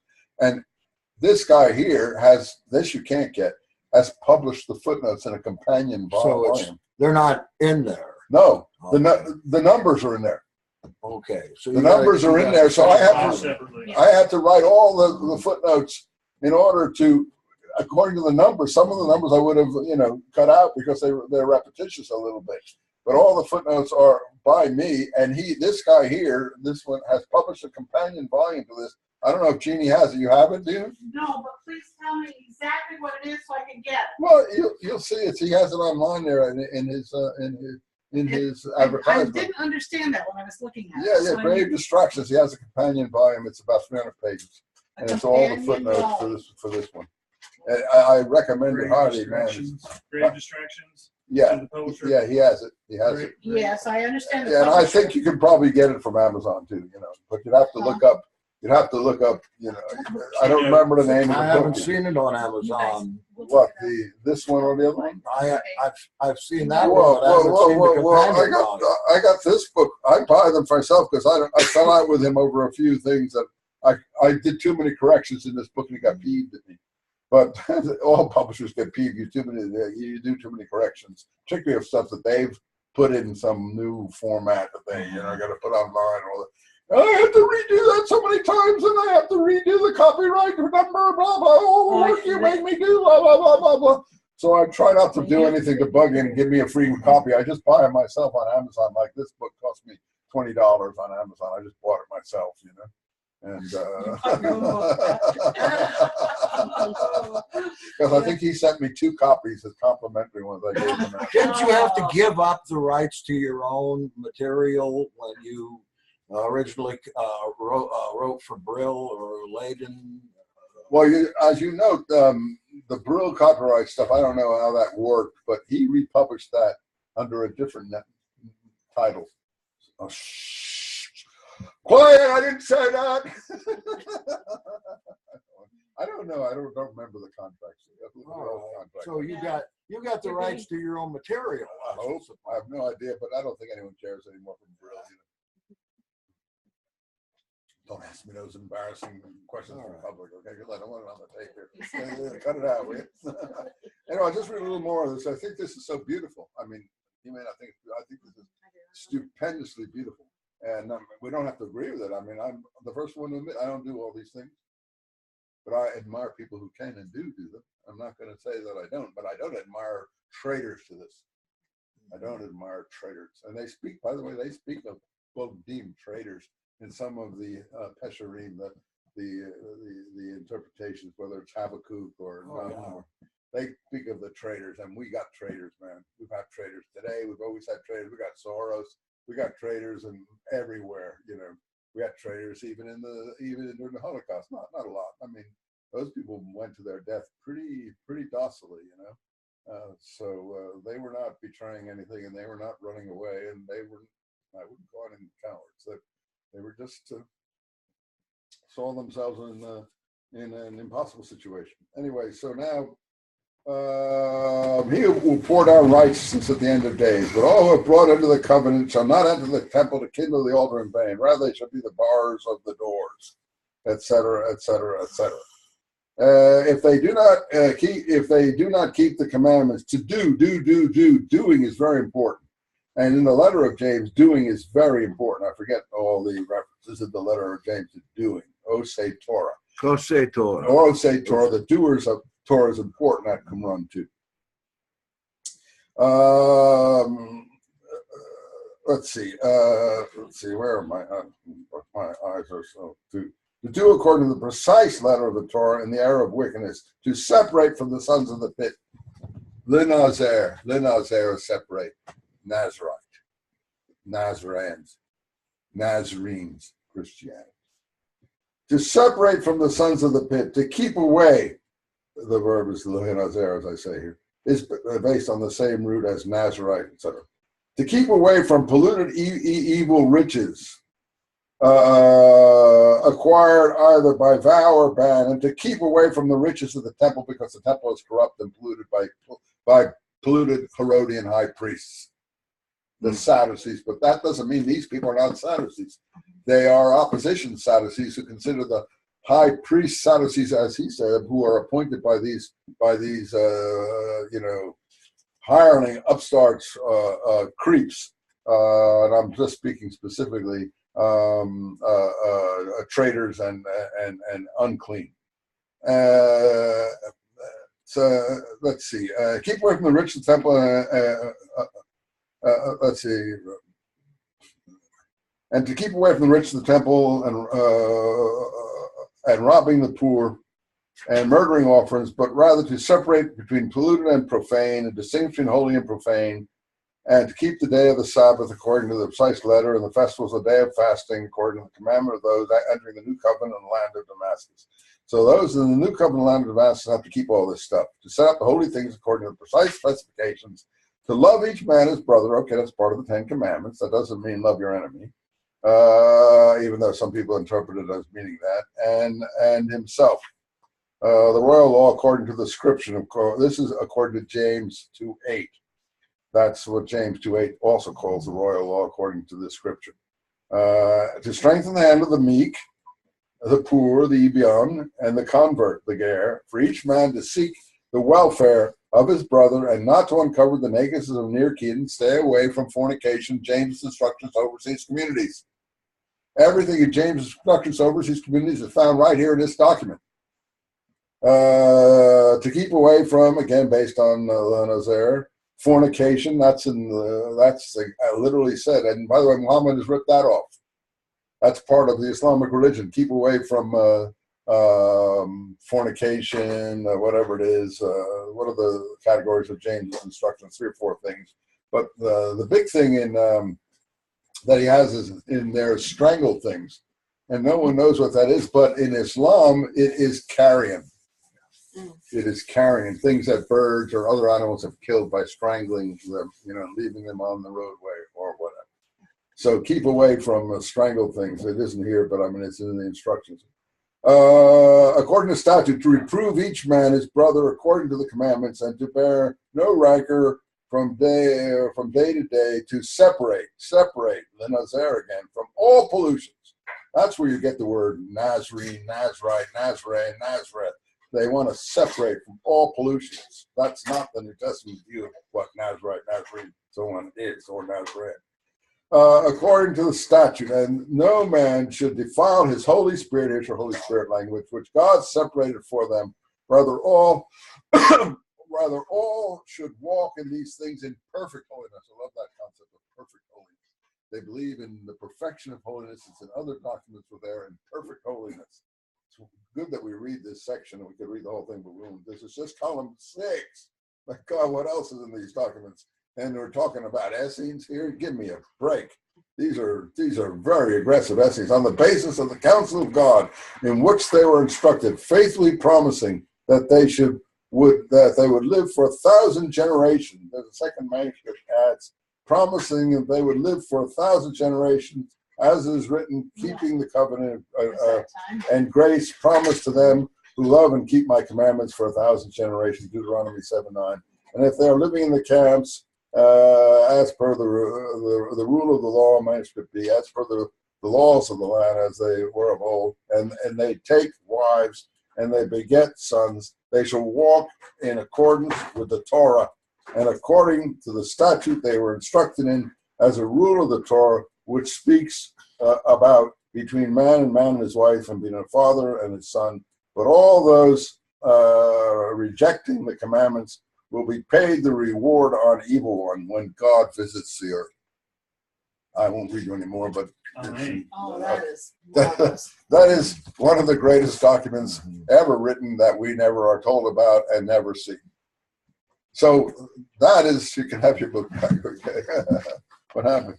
That's from thank you. So getting to finish up now, then we'll let Jackson take whatever he wants, or the questions or whatever he wants to talk about, etc.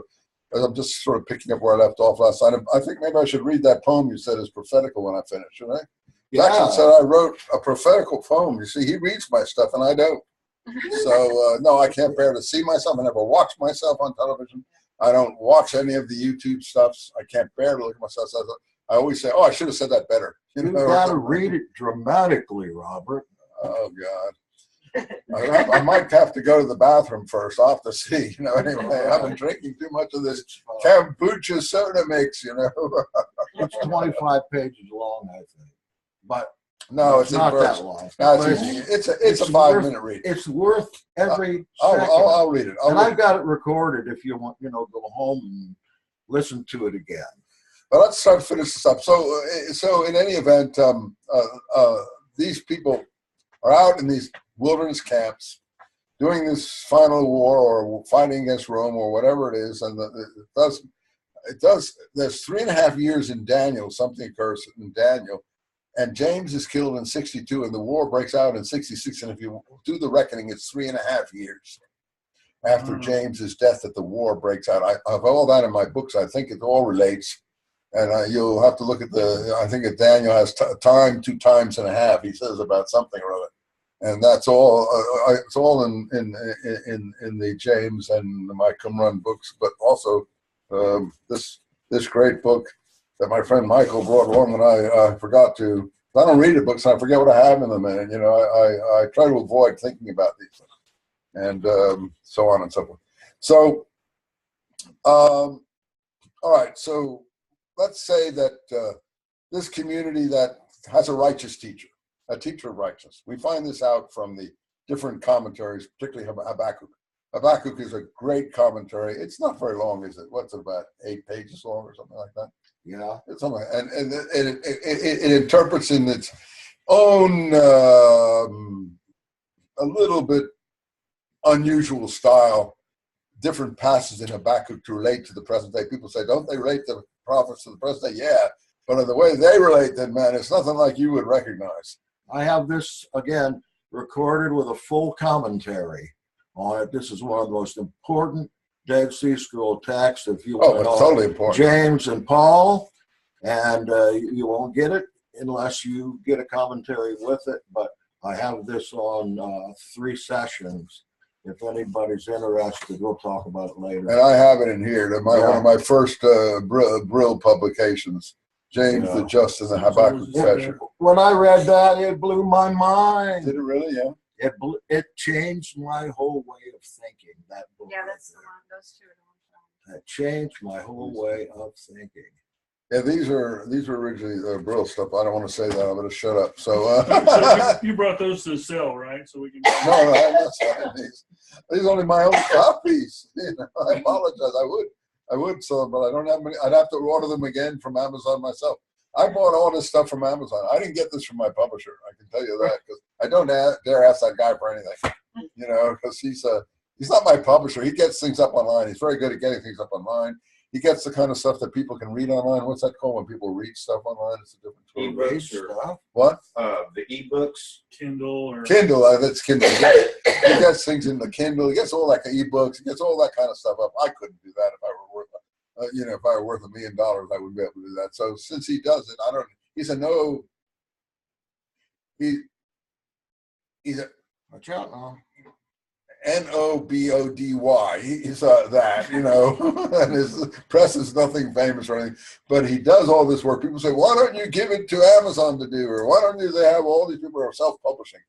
This guy does it all, and he just gives me 50% of what he makes, and that's fine by me. I don't want any more than that. Most publishers give you 10% royalties, He goes 50 for 50. And I'm not getting rich, I can assure you. If I get a check of $350 from him in 6 months and another $300 at the end of the year, I'm doing well. But it's about enough money to take my kids to a Japanese meal. So that's that. But the fact of the matter is, he gets the stuff up there, and that to me is really important. So anyway, as Jackson was saying, the Habakkuk Pesher is the key, just like Galatians is the key. You take Galatians and the Habakkuk Pesher, and you're on the way home. Those two things will take you home, and you'll know what is going on. And there's an enemy there, and there's the poor and the whole deal there. And Spouting liar. Yeah, what is he called?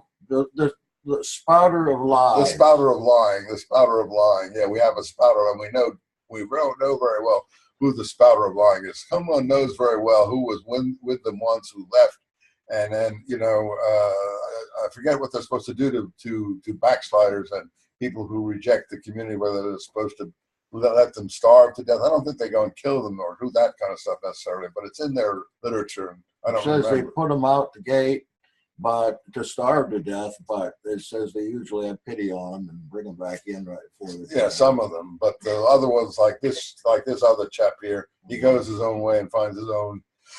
But he's got tremendous connections. You got a Roman citizenship, man. You're not going to starve to death. That's quite clear in the last scene of Acts and so on. So anyway, James is killed on some trumped up charges. I forget what the whole scenario was. Josephus describes it in the Antiquities. And so he knows there's a James, though he doesn't mention him in the war at all. And in one line in the Antiquities, it's 62 AD. I think it's because he went into the Holy of Holies as the high priest or something like that. So then they stone him to death or something like that, or they push him off the precipice of the high wall. Anyway, he lands down, and even later days, there's a marker where he fell and where he was buried right there. That's why when these people pop up these days with the ossuary of James, some of my colleagues are playing that game. That guy added the passage there. I don't want him to sue me, but he added the passage "brother of Jesus" to the ossuary. There'd be plenty of ossuaries which would say Jacob, son of who's the father supposed to be? Joseph. Yeah, Jacob, son of Joseph. You probably from that period you'd have about 30 ossuaries you could find with that thing on it. So that doesn't mean it's James, the brother of Jesus. So this guy bought an ossuary from the Arabs, and clearly he claims it was in his family all this time. I don't want to go into all that ossuary argument and stuff. I've written on it. You can see it on my line, roberteisenman.com or robertheisenman.com. It's all there, all of my articles on that particular subject. And then you can, the point is that the ossuary, the so-called ossuary, James ossuary, don't even care if someone sues me. It doesn't make any difference. I tell you, it's fraudulent. It could date from that time, and they all do date from that time, but someone added the other thing to it, and we know who did that. It's not the same script, and it's not the same hand, and it's added. You think James Tabor did that? No, the guy who was selling this stuff. Yeah. No, I forget the guy's name. I don't want to even mention it. Okay. He's not worth it. They had Oded, he's called something else. But they had a suit against him, and the Supreme Court wouldn't even come to a decision. They just had no verdict on the suit, whether it was fraudulent or not fraudulent. So even the Supreme Court ran away from making a decision on that particular. But the day that appeared, I wrote against it that it was fraudulent. Wasn't he later vindicated? No, he's not vindicated.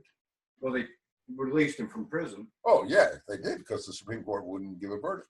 So they ruled him innocent. No, they didn't rule him. They just dropped it. They just dropped it. No, they didn't rule him innocent. They Even though they didn't make they a determination. Then they let him out. They know that. I don't want to get involved with that situation. I'm trying to understand. Joe's. Well, you're going to have to look at other people besides me. Joe Zias really attacked it tremendously, and he got into tremendous trouble. And I'm not even sure if he didn't have to go to prison for a while in the lawsuits that were mounted against him, and so on and so forth. Because he said this was all fraudulent, but there was stuff earlier, and I don't want to go any further with this guy, but all stuff earlier that were attributed to this guy's antiquities dealings and salesmanship that were known to be not authentic. That's the easier way, but known to be not. The James ossuary does arguments, and the Tabor people go on because it suits their purposes for this Jesus cave they've supposedly found. I have no comment to make about that. All I know is the first time I met this individual was at William and Mary University. I was being considered for a job. He was a non-tenured faculty member there, and I gave my lecture on James to the faculty there to see if they wanted to hire me at William and Mary, and he attacked me viciously. Everything I said, he attacked viciously, and actually had a lot to do with my not getting that position. Not that I really wanted it now that I love California so much, but the point of the matter is that then the next thing I know, he's having people come on my dig with me, and the next thing I know, I begin to see all my ideas in his books, and the next thing I know, he's using my publisher. So, I mean, I don't want to say anything more about that particular sequence of events. All I remember is the initial attack. So I know what the original person was before his conversion on the road to Damascus. I know what the original Herodian guy was, I don't want to get into that particular issue. So anyway, 62 is the date. 3.5 years later is the war. The war is fairly successful, but there are different factions, and they fight with each other. And the Roman troops start to come up, And then these princes from Adiabene, these princes from the northern Syria who have converted to Judaism, they're Queen Helen's offspring, grandchildren, or something like that. Josephus tells you all about Queen Helen. I can't, give you the whole thing about Queen Helen, but she's a famous convert to Judaism. I forget what the whole story is there, but certainly the James people, the Paul people were involved in her conversion and so on. That was Isotus and Monobasis. I just got the name. Monobasis and who? Isotus. Isatis. It's another version of Isaac. Isatis. Yeah, Isatis and Monobasis. And then, as he said, Ord Wingate. Say, why Ord Wingate? Why I love Ord Wingate? Ord Wingate was a British officer who loved the Bible. Before he went into battle, not the New Testament, he would quote the Old Testament to his troops to inspire them to fight. And he developed modern guerrilla warfare, not the ancient one, more than any other modern British or American general. And he was he was fighting. They just said they hated him because he was a pro-Zionist officer in Palestine in the 30s. And he used to cooperate with the Haganah. They finally threw him out of Palestine. The British authorities threw him out of Palestine. And before that, though, he trained what was called the night raiding squads. He trained everybody that ultimately went into the Israeli army. He trained Moshe Dayan. He trained Alon. He trained everybody. He never lost a battle.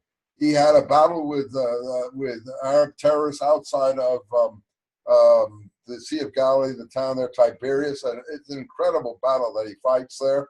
And finally, the British couldn't take him anymore. He's a British officer. And they consider him a collaborator with the Jews, and they threw him out because they're all anti-Semitic, except for him. That's why I love Ord Wingate. They put him in some posting out in the boondocks. He was brought up by very pious religious parents. I think he was born in India of parents. But Sir Reginald Wingate, an uncle of his, was governor of Ethiopia, governor of the Sudan for a while. So he had very important connections in his own family. Got him back in the army. I think he went to Sandhurst or one of these places. Anyway, he went into disgrace in the late 30s. They threw him back out in some nonsense. Oh, no. I'm getting ahead of it. Yeah, they threw him out of Palestine. But they needed someone who knew guerrilla warfare. So when Haile Selassie was thrown out of Ethiopia by the Italians, am I getting off subject? I shouldn't. That's why I did it. Haile Selassie was thrown out of Ethiopia by the Italians. They said, "Well, here's a jerk, Ord Wingate. We're not using him for anything, and he knows all about guerrilla warfare. Let him go down there to Ethiopia and get Haile Selassie, fight the Italians back there." And he went down there with a handful of men down the Nile and so on and so forth, overland into Ethiopia, and with just a handful of people. And he began to attract partisans to his cause and everything. And he literally fought the Italians in Ethiopia on behalf of Haile Selassie and restored him to the emperorship of Ethiopia. And you'll see pictures of him, Ord Wingate, on a white horse, leading Haile Selassie into Addis Ababa. That's an incredible picture. That's why I urge anyone, get a biography of Ord Wingate, read it. You will not be sorry. The British ended up killing this guy, but they didn't kill him outright. They made a plane accident occur. Before or after World War II? In World War II. Oh, this is World War II. We're in World War II. So, but he was always considered a pro-Zionist, and all his people founded the Israeli army, the Haganah. They founded all the people that he trained. He trained the founders of the Israeli army.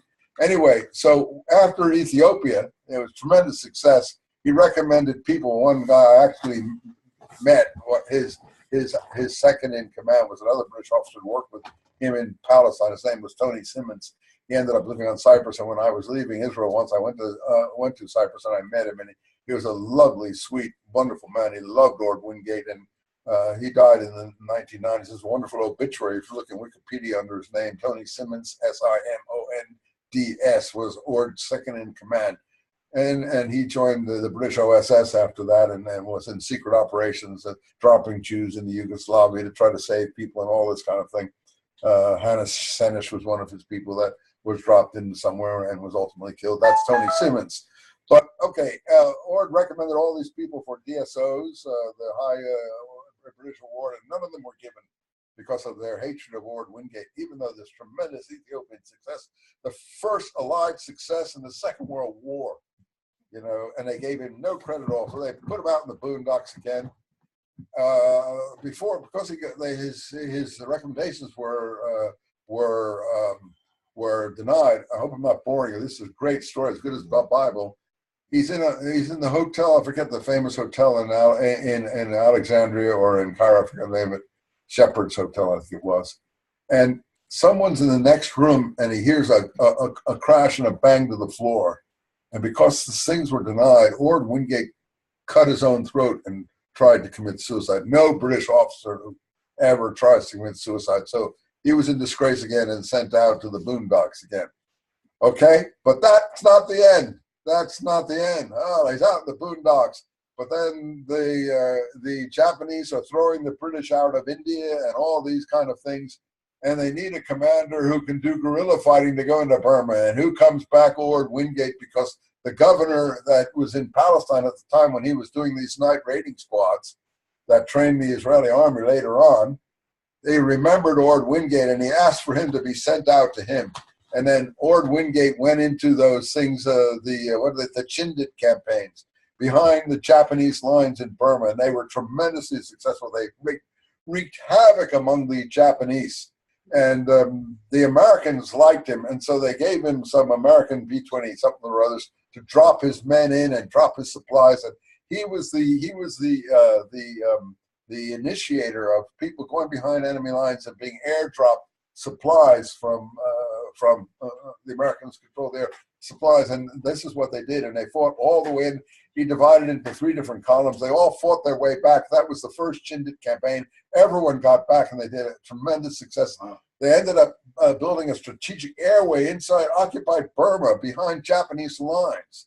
And they went in for the second Chindit campaign a year or so later. He went to the Quebec conference with Churchill. Ord Wingate went with Churchill to the Quebec conference in 1944 to meet Roosevelt. And they decided on the second Chindit campaign. And then he was having the same success, and he came back to the British lines to have a conference with, you know, the British and the Americans and so on, and what they were doing there. And when he took off to rejoin his men behind Burmese lines in this American B-25, on a perfectly clear day, the plane suddenly crashed into a mountain. And it wasn't shot down, it was just crashed. And they went out and got his bodies, and he's buried, because it was an American crew, in Arlington National Cemetery, because they didn't even separate out the remains of who there was.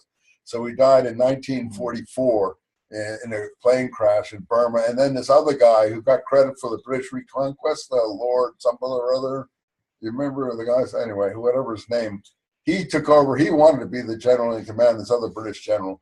He got to be the British in command, and then he got all the credit. He became the Lord someone of Burma, et cetera, et cetera, et cetera, et cetera.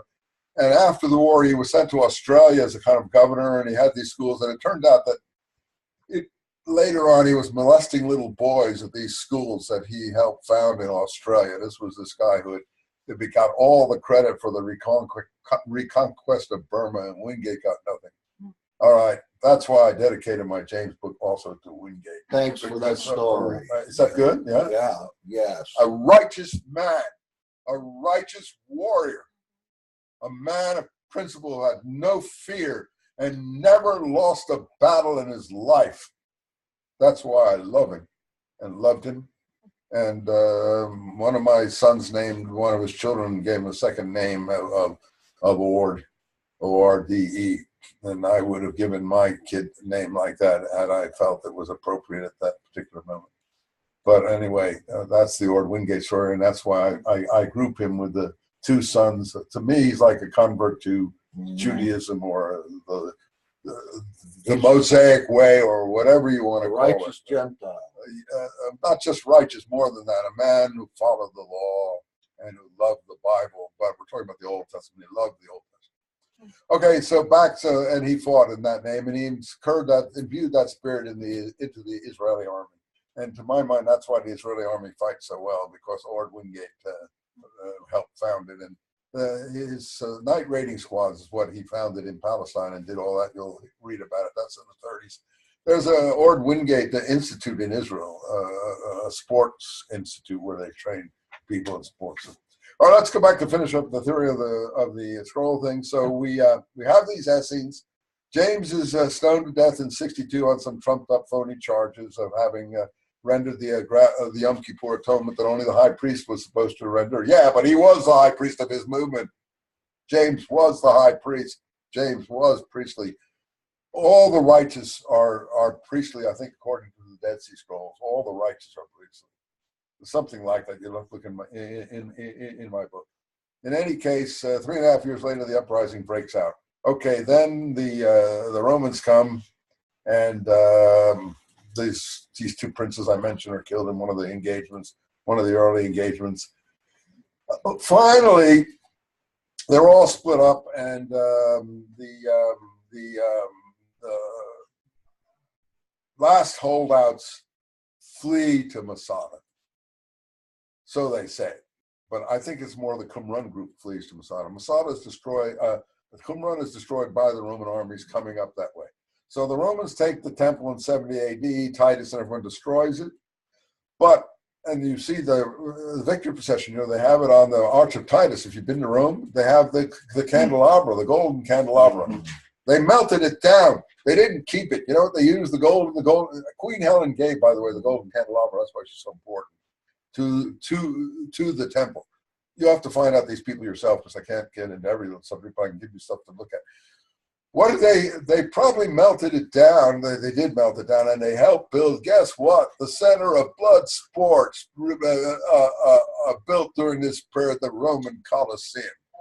So that's what they built with the Jewish golden candelabra as a monetary basis. I'm sure that's the truth, and that is so perfect. So perfect, so what you would expect. Well, okay, the holdouts on Masada, we know what happened to them when the ramp was finished. They all committed suicide, and a few people survived, as we say, and told the story to Josephus, who does tell it accurately, I think. Anyway, finally, the Dead Sea Scrolls. There are sectarian documents never seen before. I told you the kinds they were, like the Damascus document. And they are zealot. You can see that they're zealot. They even speak about being zealots for the law in many places. It is total nonsense that these are ordinary Essenes. These are not Essenes. If they are Essenes, they are the Essenes that Hippolytus tells us about. I like to call them the Messianic movement in Palestine. This is the real Messianic movement in Palestine. This is the one that produced James. This is the one that produced all these other people. Jesus, okay, they do have some Messianic person that is described at the beginning of the, I think it's at the beginning of the Damascus document, or the Habakkuk pressure, one of them, as being killed. But they don't say much about this death.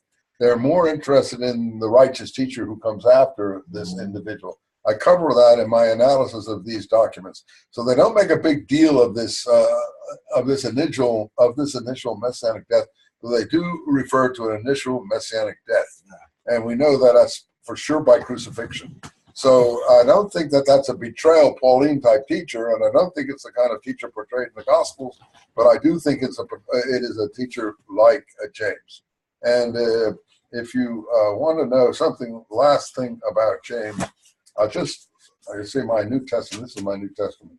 It's got, I haven't looked at it in a long time, but it's got all kinds of. I love the passage where Paul says, some people are so weak they'll only eat vegetables in Romans. That's my favorite passage in Romans.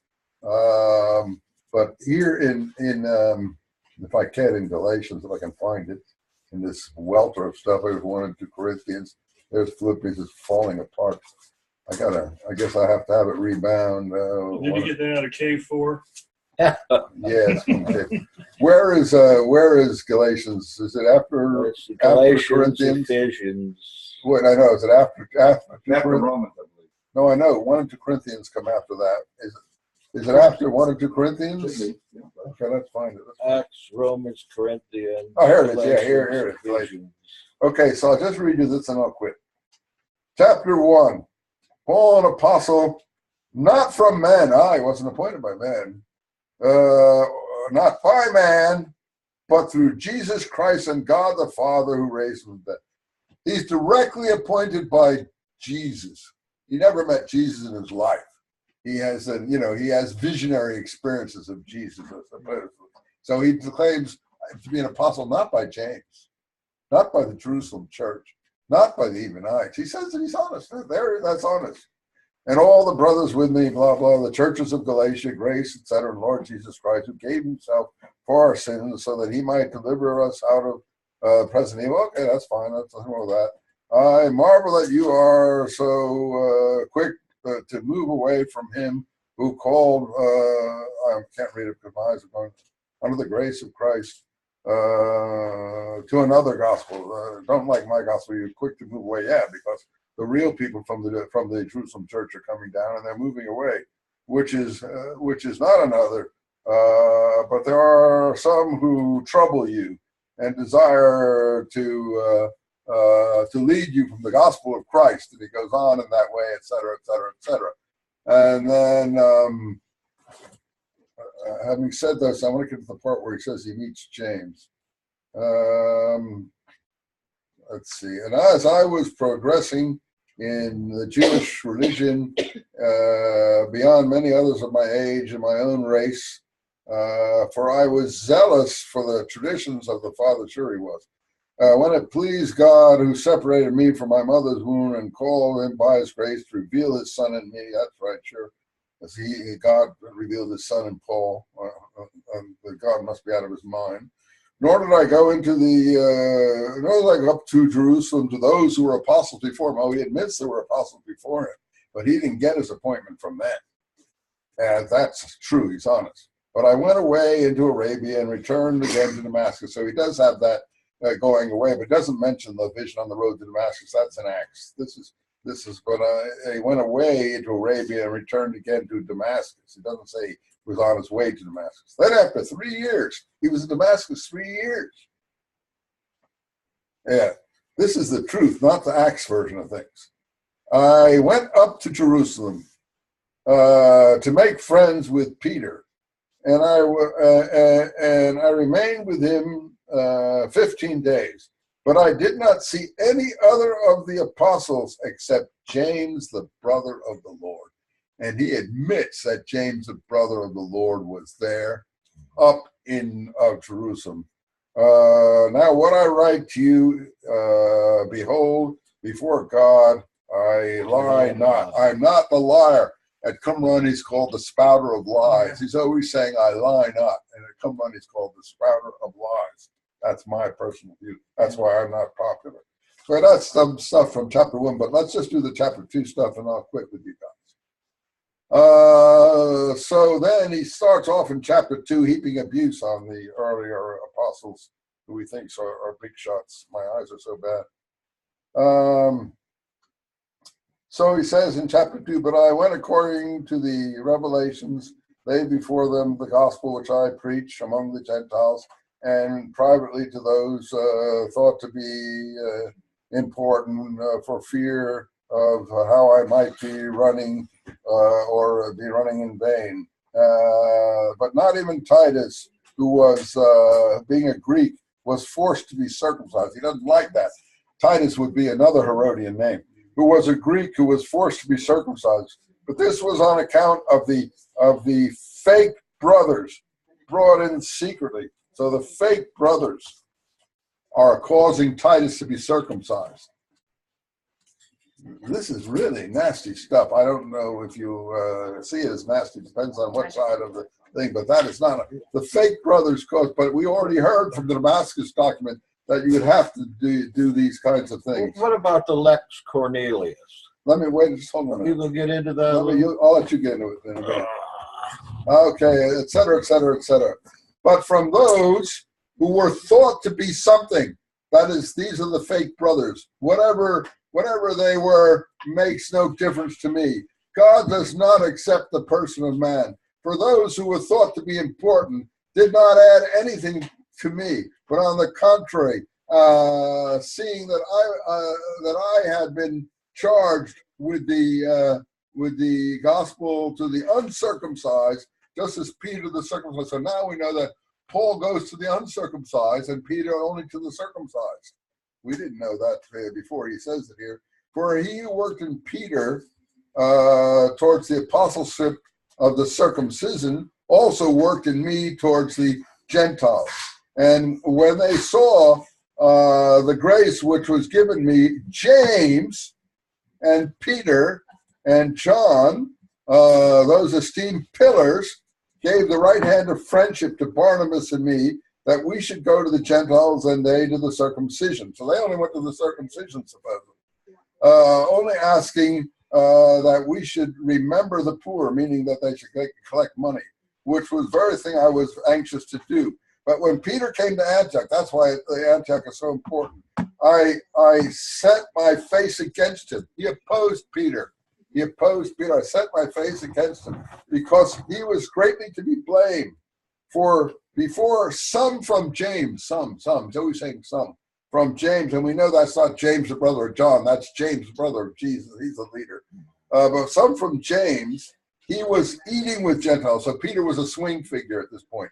He was eating with the Gentiles, but when they saw he was afraid of the circumcision party, the party of James are the circumcision party. I'm not advocating, I'm just telling you, this is the true history of the early church. You keep getting it word for word.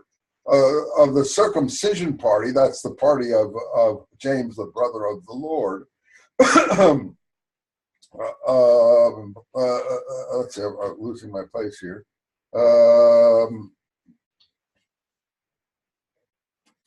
Because they were afraid of the circumcision party, drawing back and keeping himself apart. That's Peter. And with the rest of the Jews also acted the hypocrite. He's calling them hypocrites. Peter's a hypocrite. The others in the movement are hypocrites. Only he's not a hypocrite with him. So that even Barnabas joins the hypocrites. Barnabas is a hypocrite. We hear in Acts that Barnabas is right here. No, he's with the hypocrites. He was carried away by their dissimulation. They're false. They're just assimilated people. And when I saw that they would not walk uprightly according to the truth of the gospel, I said to Peter in the presence of all, if you being a Jew live like the Gentiles and not like the Jews, why do you force the Gentiles to live like the Jews? And so on and so forth. There in Acts chapter 2, in Galatians chapter 2, you're getting some real straight stuff. Now, I don't know. You say Christians read the letters of Paul. I don't think they read them very carefully. Because if you read the letters of Paul carefully, they'll make your hair stand up. I finish and turn over to my friend here. Thanks for having me, guys. I hope I haven't bored you. Hope I haven't bored you too much, anyway. I just wanted to mention the Lex Cornelius. Oh, we didn't read the poem, but we don't have to. Oh. Go ahead. I've forgotten everything. Go ahead. There was I'm going to go to the bathroom then, if you don't mind. Excuse me. Go ahead. Yeah, okay. I was reading in his book. He was reading it. He went on his way on the streets of Laredo. And it wasn't easy to read that book, I can tell you that right now. As I was on the streets of Laredo. You can go. Yeah, it's right here. Oh, Yes, I don't know this where. is his way. I spied an old cowhead all dressed in white linen. What's perhaps a reason that Paul had to drop circumcision for his European campaigns, because The class of people. Is it Well, locked? there's someone in there. Oh, I didn't It's even know there. I didn't either. It's Yeah. You sure someone's in there? Yeah, I think Hunter went in there. Who is it? Hunter, our son. Where's your Yeah, second? okay. Oh, is he? Okay. Maybe I should go up the stairs. You can. You can. I didn't know it could lock either. The door is. I didn't know it locked. Good for him. You could lock it, man. There was a law that pertained to this time. Note also, Lex Cornelius. Now, Lex you Luthor. could think of this Cornelius in Acts chapter 10, because it has a lot to do with where the writer of Acts got the name Cornelius for centurion of the Italian band. Is somebody up there? Yes. Go in my room and clear around to go in My room, I'm on top of the stairs. What, turn left or right? which way are you Left. facing? Left? The wall. He sounds like Rodney Dangerfield if you don't see him. Yeah. he does. Yeah, that does sound like But when it comes to this law, it talks about mutilation of Gentiles. I said Gentiles, genitals. I do this every time. Mutilation of genitals. It's easier to confuse. Yeah, it was against the law to castrate people, but the law also saw circumcision. If you weren't a Jew, as breaking the lex or law of Cornelius. Remember the Acts 9 and 10 version of Peter and Cornelius. This was one of the big issues at that time because Cornelius, being a Gentile, you could see in Acts, for instance, that Luke, whoever wrote this, is definitely borrowing from places. But see, he can't go up to the Roman Empire proper. They don't see him as a Jew, you see, because he's in touch with Nero's secretaries and Nero's guardian, Seneca. Paul and Seneca wrote to each other. He has to ditch circumcision, for one thing, because it's against the law up there. Now, I'm not justifying Paul, but it's never mentioned in the scripture why he's so against circumcision, but this is probably the reason with the Lex Cornelia. The second thing is the eating of meats, the food ordinances. You would have to ditch those things because the main diet for meat of people in that time were these big rats called neutrinos. Nutrients, yeah. Nutrios. They're extinct now. But this is common people were going to eat meat. Generally, it was these gigantic guinea pig-like rats. Nutrients. Nutrias. And they're still here. They're in the canals in Florida. Okay, so this is a different kind, about the size of a rabbit, but related to those things. Yes, rodents, basically. There was rodents. Paul can't go up there and tell them not to eat. They can't eat rodents anymore. You just can't do that. But he can get away with the rest of this stuff. And then when you look at Romans 16 and see the caliber of people that he is friends with in Rome, as I mentioned before, there's not one Hebrew name in there. They're all Greek and Roman names there. He's not going to get, and many of these people are rich, and there's a senator in there, and there are druids in there, and different ones. He's not going to get these people to come to his faith if the first thing that they have to do is quit eating rats and flamingo tongues and this kind of stuff, or have an operation. Men have an operation on their pickles. You know, that's just not going to work out for him. Now, at least this is the way I'm thinking. He also has a way of disguising women in ministry that is quite good. So women could minister in the Roman Empire proper. A woman couldn't minister in any way.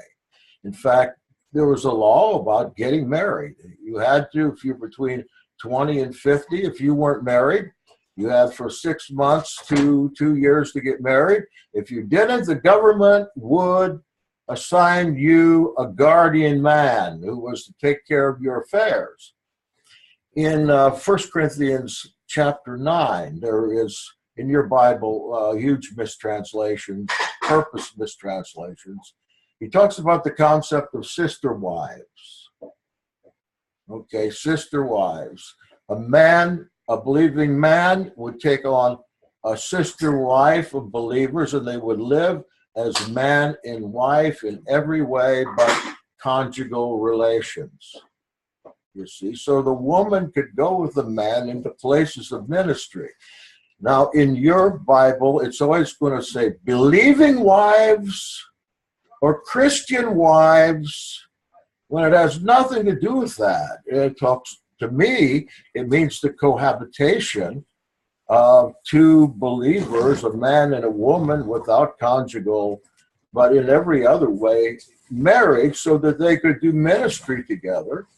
And again, in the study of Roman law, you get this implication that Paul has devised a way to get around the man thing in Europe proper. So when you're in Rome, he does as the Romans do, because he would go to jail immediately for purveying a foreign superstition. Yeah, don't forget he says, I'm a Greek to the Greek, a Jew to the Jew, I'm do whatever I have to do and win. To do. Exactly. To win. So the high caliber people that he had, he couldn't say, well, in order to get into my gospel, then you're going to have to break the law right off the bat. You men are going to have to get your pickle cut. You women are going to have go out on your own and so forth.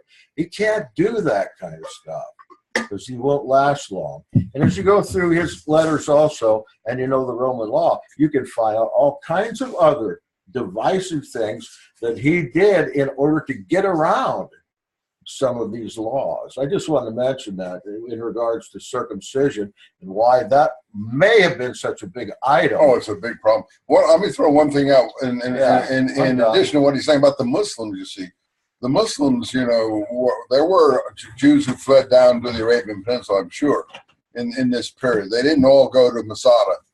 And I even think Qumran documents ended up down there. I mean, I don't think Muhammad is a total, fraudulent or whatever you want to call it, a person. I think he's got original teachers, and he talks about his teachers and things like that. He was in caves. He had teachers in caves. He had visionary experiences in caves. But one of the things that the Muslims have totally absorbed, whether it's right or wrong, I can't say for the non-Jew or the person who's not, because it's not something I want to undergo when I'm 45 years old. That's for sure. But circumcision is rock bottom in the Islamic religion too, which is not. I don't think it's crazy or anything. They just don't say you do it like Jews do it. Like I'm so stupid, I don't even know what's it, 8 days after birth or something like that. I forget what the number of days. 8 days. 8 days. So I mean, so then the baby doesn't really feel very much. Really, he doesn't know what the hell's going on, and that's an easy thing to do. The Muslims do any time before the age of 13. And I've been at Islamic, Arab circumcision. It's a big fiesta. It's a big party. It's a big celebration. They go mad. They have a grand time. They love it. But the poor person who's being done to the kid, who's usually about 12 years old or 11 years old or 10, I mean, he's like hiding away in some tent someplace like this. But everyone else is having a grand time. So they really do it, and they do it. There's not a Muslim that doesn't do it before the age of 13. They all do it. So you got to give them credit for some, I don't say courage, but credit for some, some willingness to go the whole hog. And so when they do that ceremony, and I'm not sure it's a ceremony. They just do it. But go ahead. Well, how are they viewing it? Hebraically, we see it as part of the Abrahamic. Are they also? Sure. They're part of the Abrahamic religion. That's something that Muhammad constantly emphasizes. In fact, I think he claims to be a descendant of Abraham, and so on and so forth. Abraham's their father. Yeah, absolutely. Abraham is their Abrahamic, and the Quran is big on Abraham. The problem is it's not big on Judah or things like that, but Abraham, Isaac, and Ishmael. Don't forget their claim descent through Ishmael. So Ishmael is not a bad guy for them.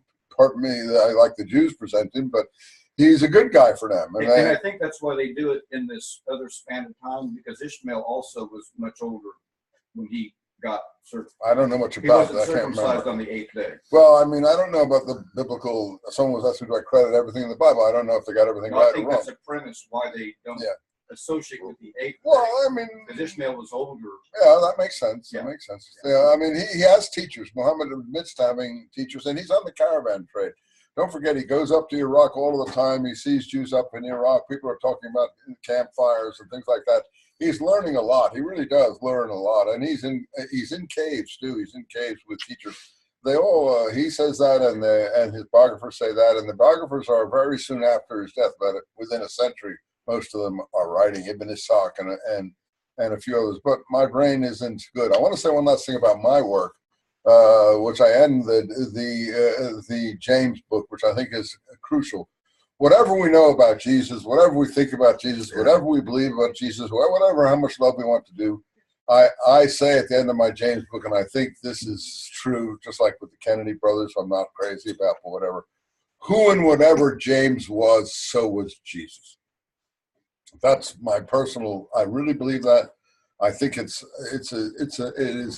is a rock bottom premise, and I end my James book with that. Who and whatever James was, so was. So if you can discover the historical James, you have discovered the historical Jesus too. That doesn't mean that James was Jesus. Jesus is a separate person, but they were very close brothers, and James did succeed Jesus in whatever he was doing. So if you want to know what Jesus was doing, you got to look into James. That's my personal view, and that's what I've done all my work to do. Pardon me. Governor here is one of my brothers. He has a history degree. He just has a quick note about Ord Wingate. He says, Ord Wingate, he ate raw onions naked in the Taj Mahal. Yeah, he did. Oh, no, Wingate, he loved to offend people. He would sit in his tent naked all of the time. He loved to have bad breath. He'd eat raw onions. But I don't think that's a key to his life, that he did it in the Taj Mahal. I don't know anything about that. But the point is, he was doing it in his campaigning he was doing it in Palestine in his tent. He was doing it in his campaigning in Ethiopia. He was doing that. He didn't do that to insult the Taj Mahal. I doubt if he did even saw the Taj Mahal. I don't think he was in that part of India. Okay. So that's just a nasty story. That's an anti-Wingate. I think story. That might not be so nasty. Well, I mean, that's part of his persona. No, the Taj Mahal is a beautiful place, and whether you like it or not, you know, it is a beautiful place. I wouldn't want to insult it in any way, but the point is, I don't think it's got anything to do with Ord Wingate. You hear that, Governor? Don't be bringing up such stuff. I think we shouldn't read me these questions because they just anger me. I don't want to. I'm in a vacation mode here with a wonderful hostess. We're a wonderful hostess, and I want to feel good. I want you to feel good, and I want to feel good. So I'd rather not be involved with what these people say. Okay? All right, do me that favor. And maybe I'll just go out of the room or something and let him continue his thing, or we'll let. No, I'm done. We're done. Yeah. Just turn off those comments because that comment really upsets me. All right, I apologize. Things like that. So this is a hero of mine, and I hate slanderous stories spoken about heroic people, and rumors and crap that goes around. And, Wingate did do that, but he did it all the time, not in the Taj Mahal. It was just he did it. He did it on his campaigns. He was so eccentric, not eccentric, but he was so out of the ordinary. It was just it was not a normal sort of person. And for a British officer to be sitting there in his tent naked, he wasn't that he was a homosexual or anything like that, or what? Pardon me, doing anything sexual to himself in his tent or anything like that. He was just that kind of guy. He was just kind of. But when he went into he called his force in Ethiopia Gideon Force because he loved the person of Gideon. He loved the warrior character Gideon, and this is what he was. And everyone who was in his night squads in Palestine knows that before they went into battle, he would read a passage of the Old Testament to them. He would encourage Jews. He led Jews.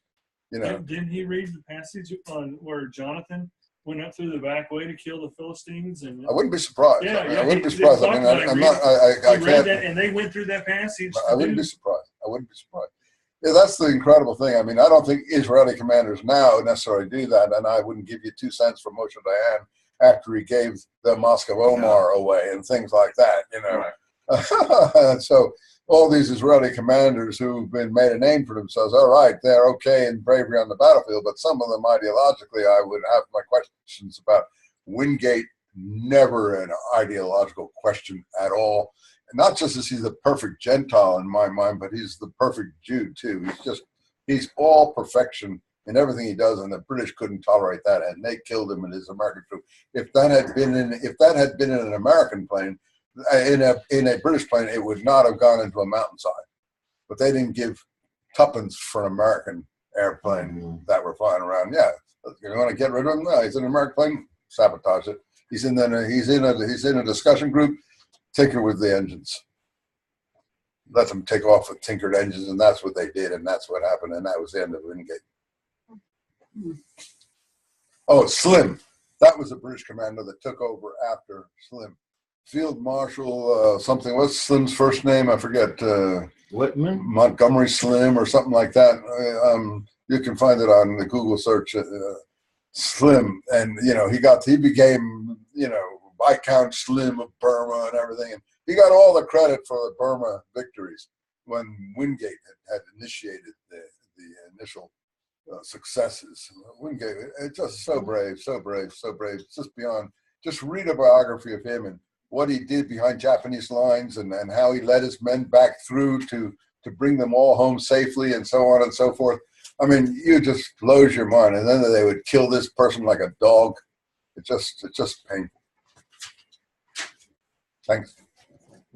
All right. That's enough for one afternoon. Thank you, people Thanks for online. coming. Appreciate it. And the rest of you, hang Volunteer around. health and lovely hospitality, and hope that it was worth your while to have sat around and enjoyed being here. And I hope that Dallas Airport is not closed tomorrow, because my wife wants me to come home.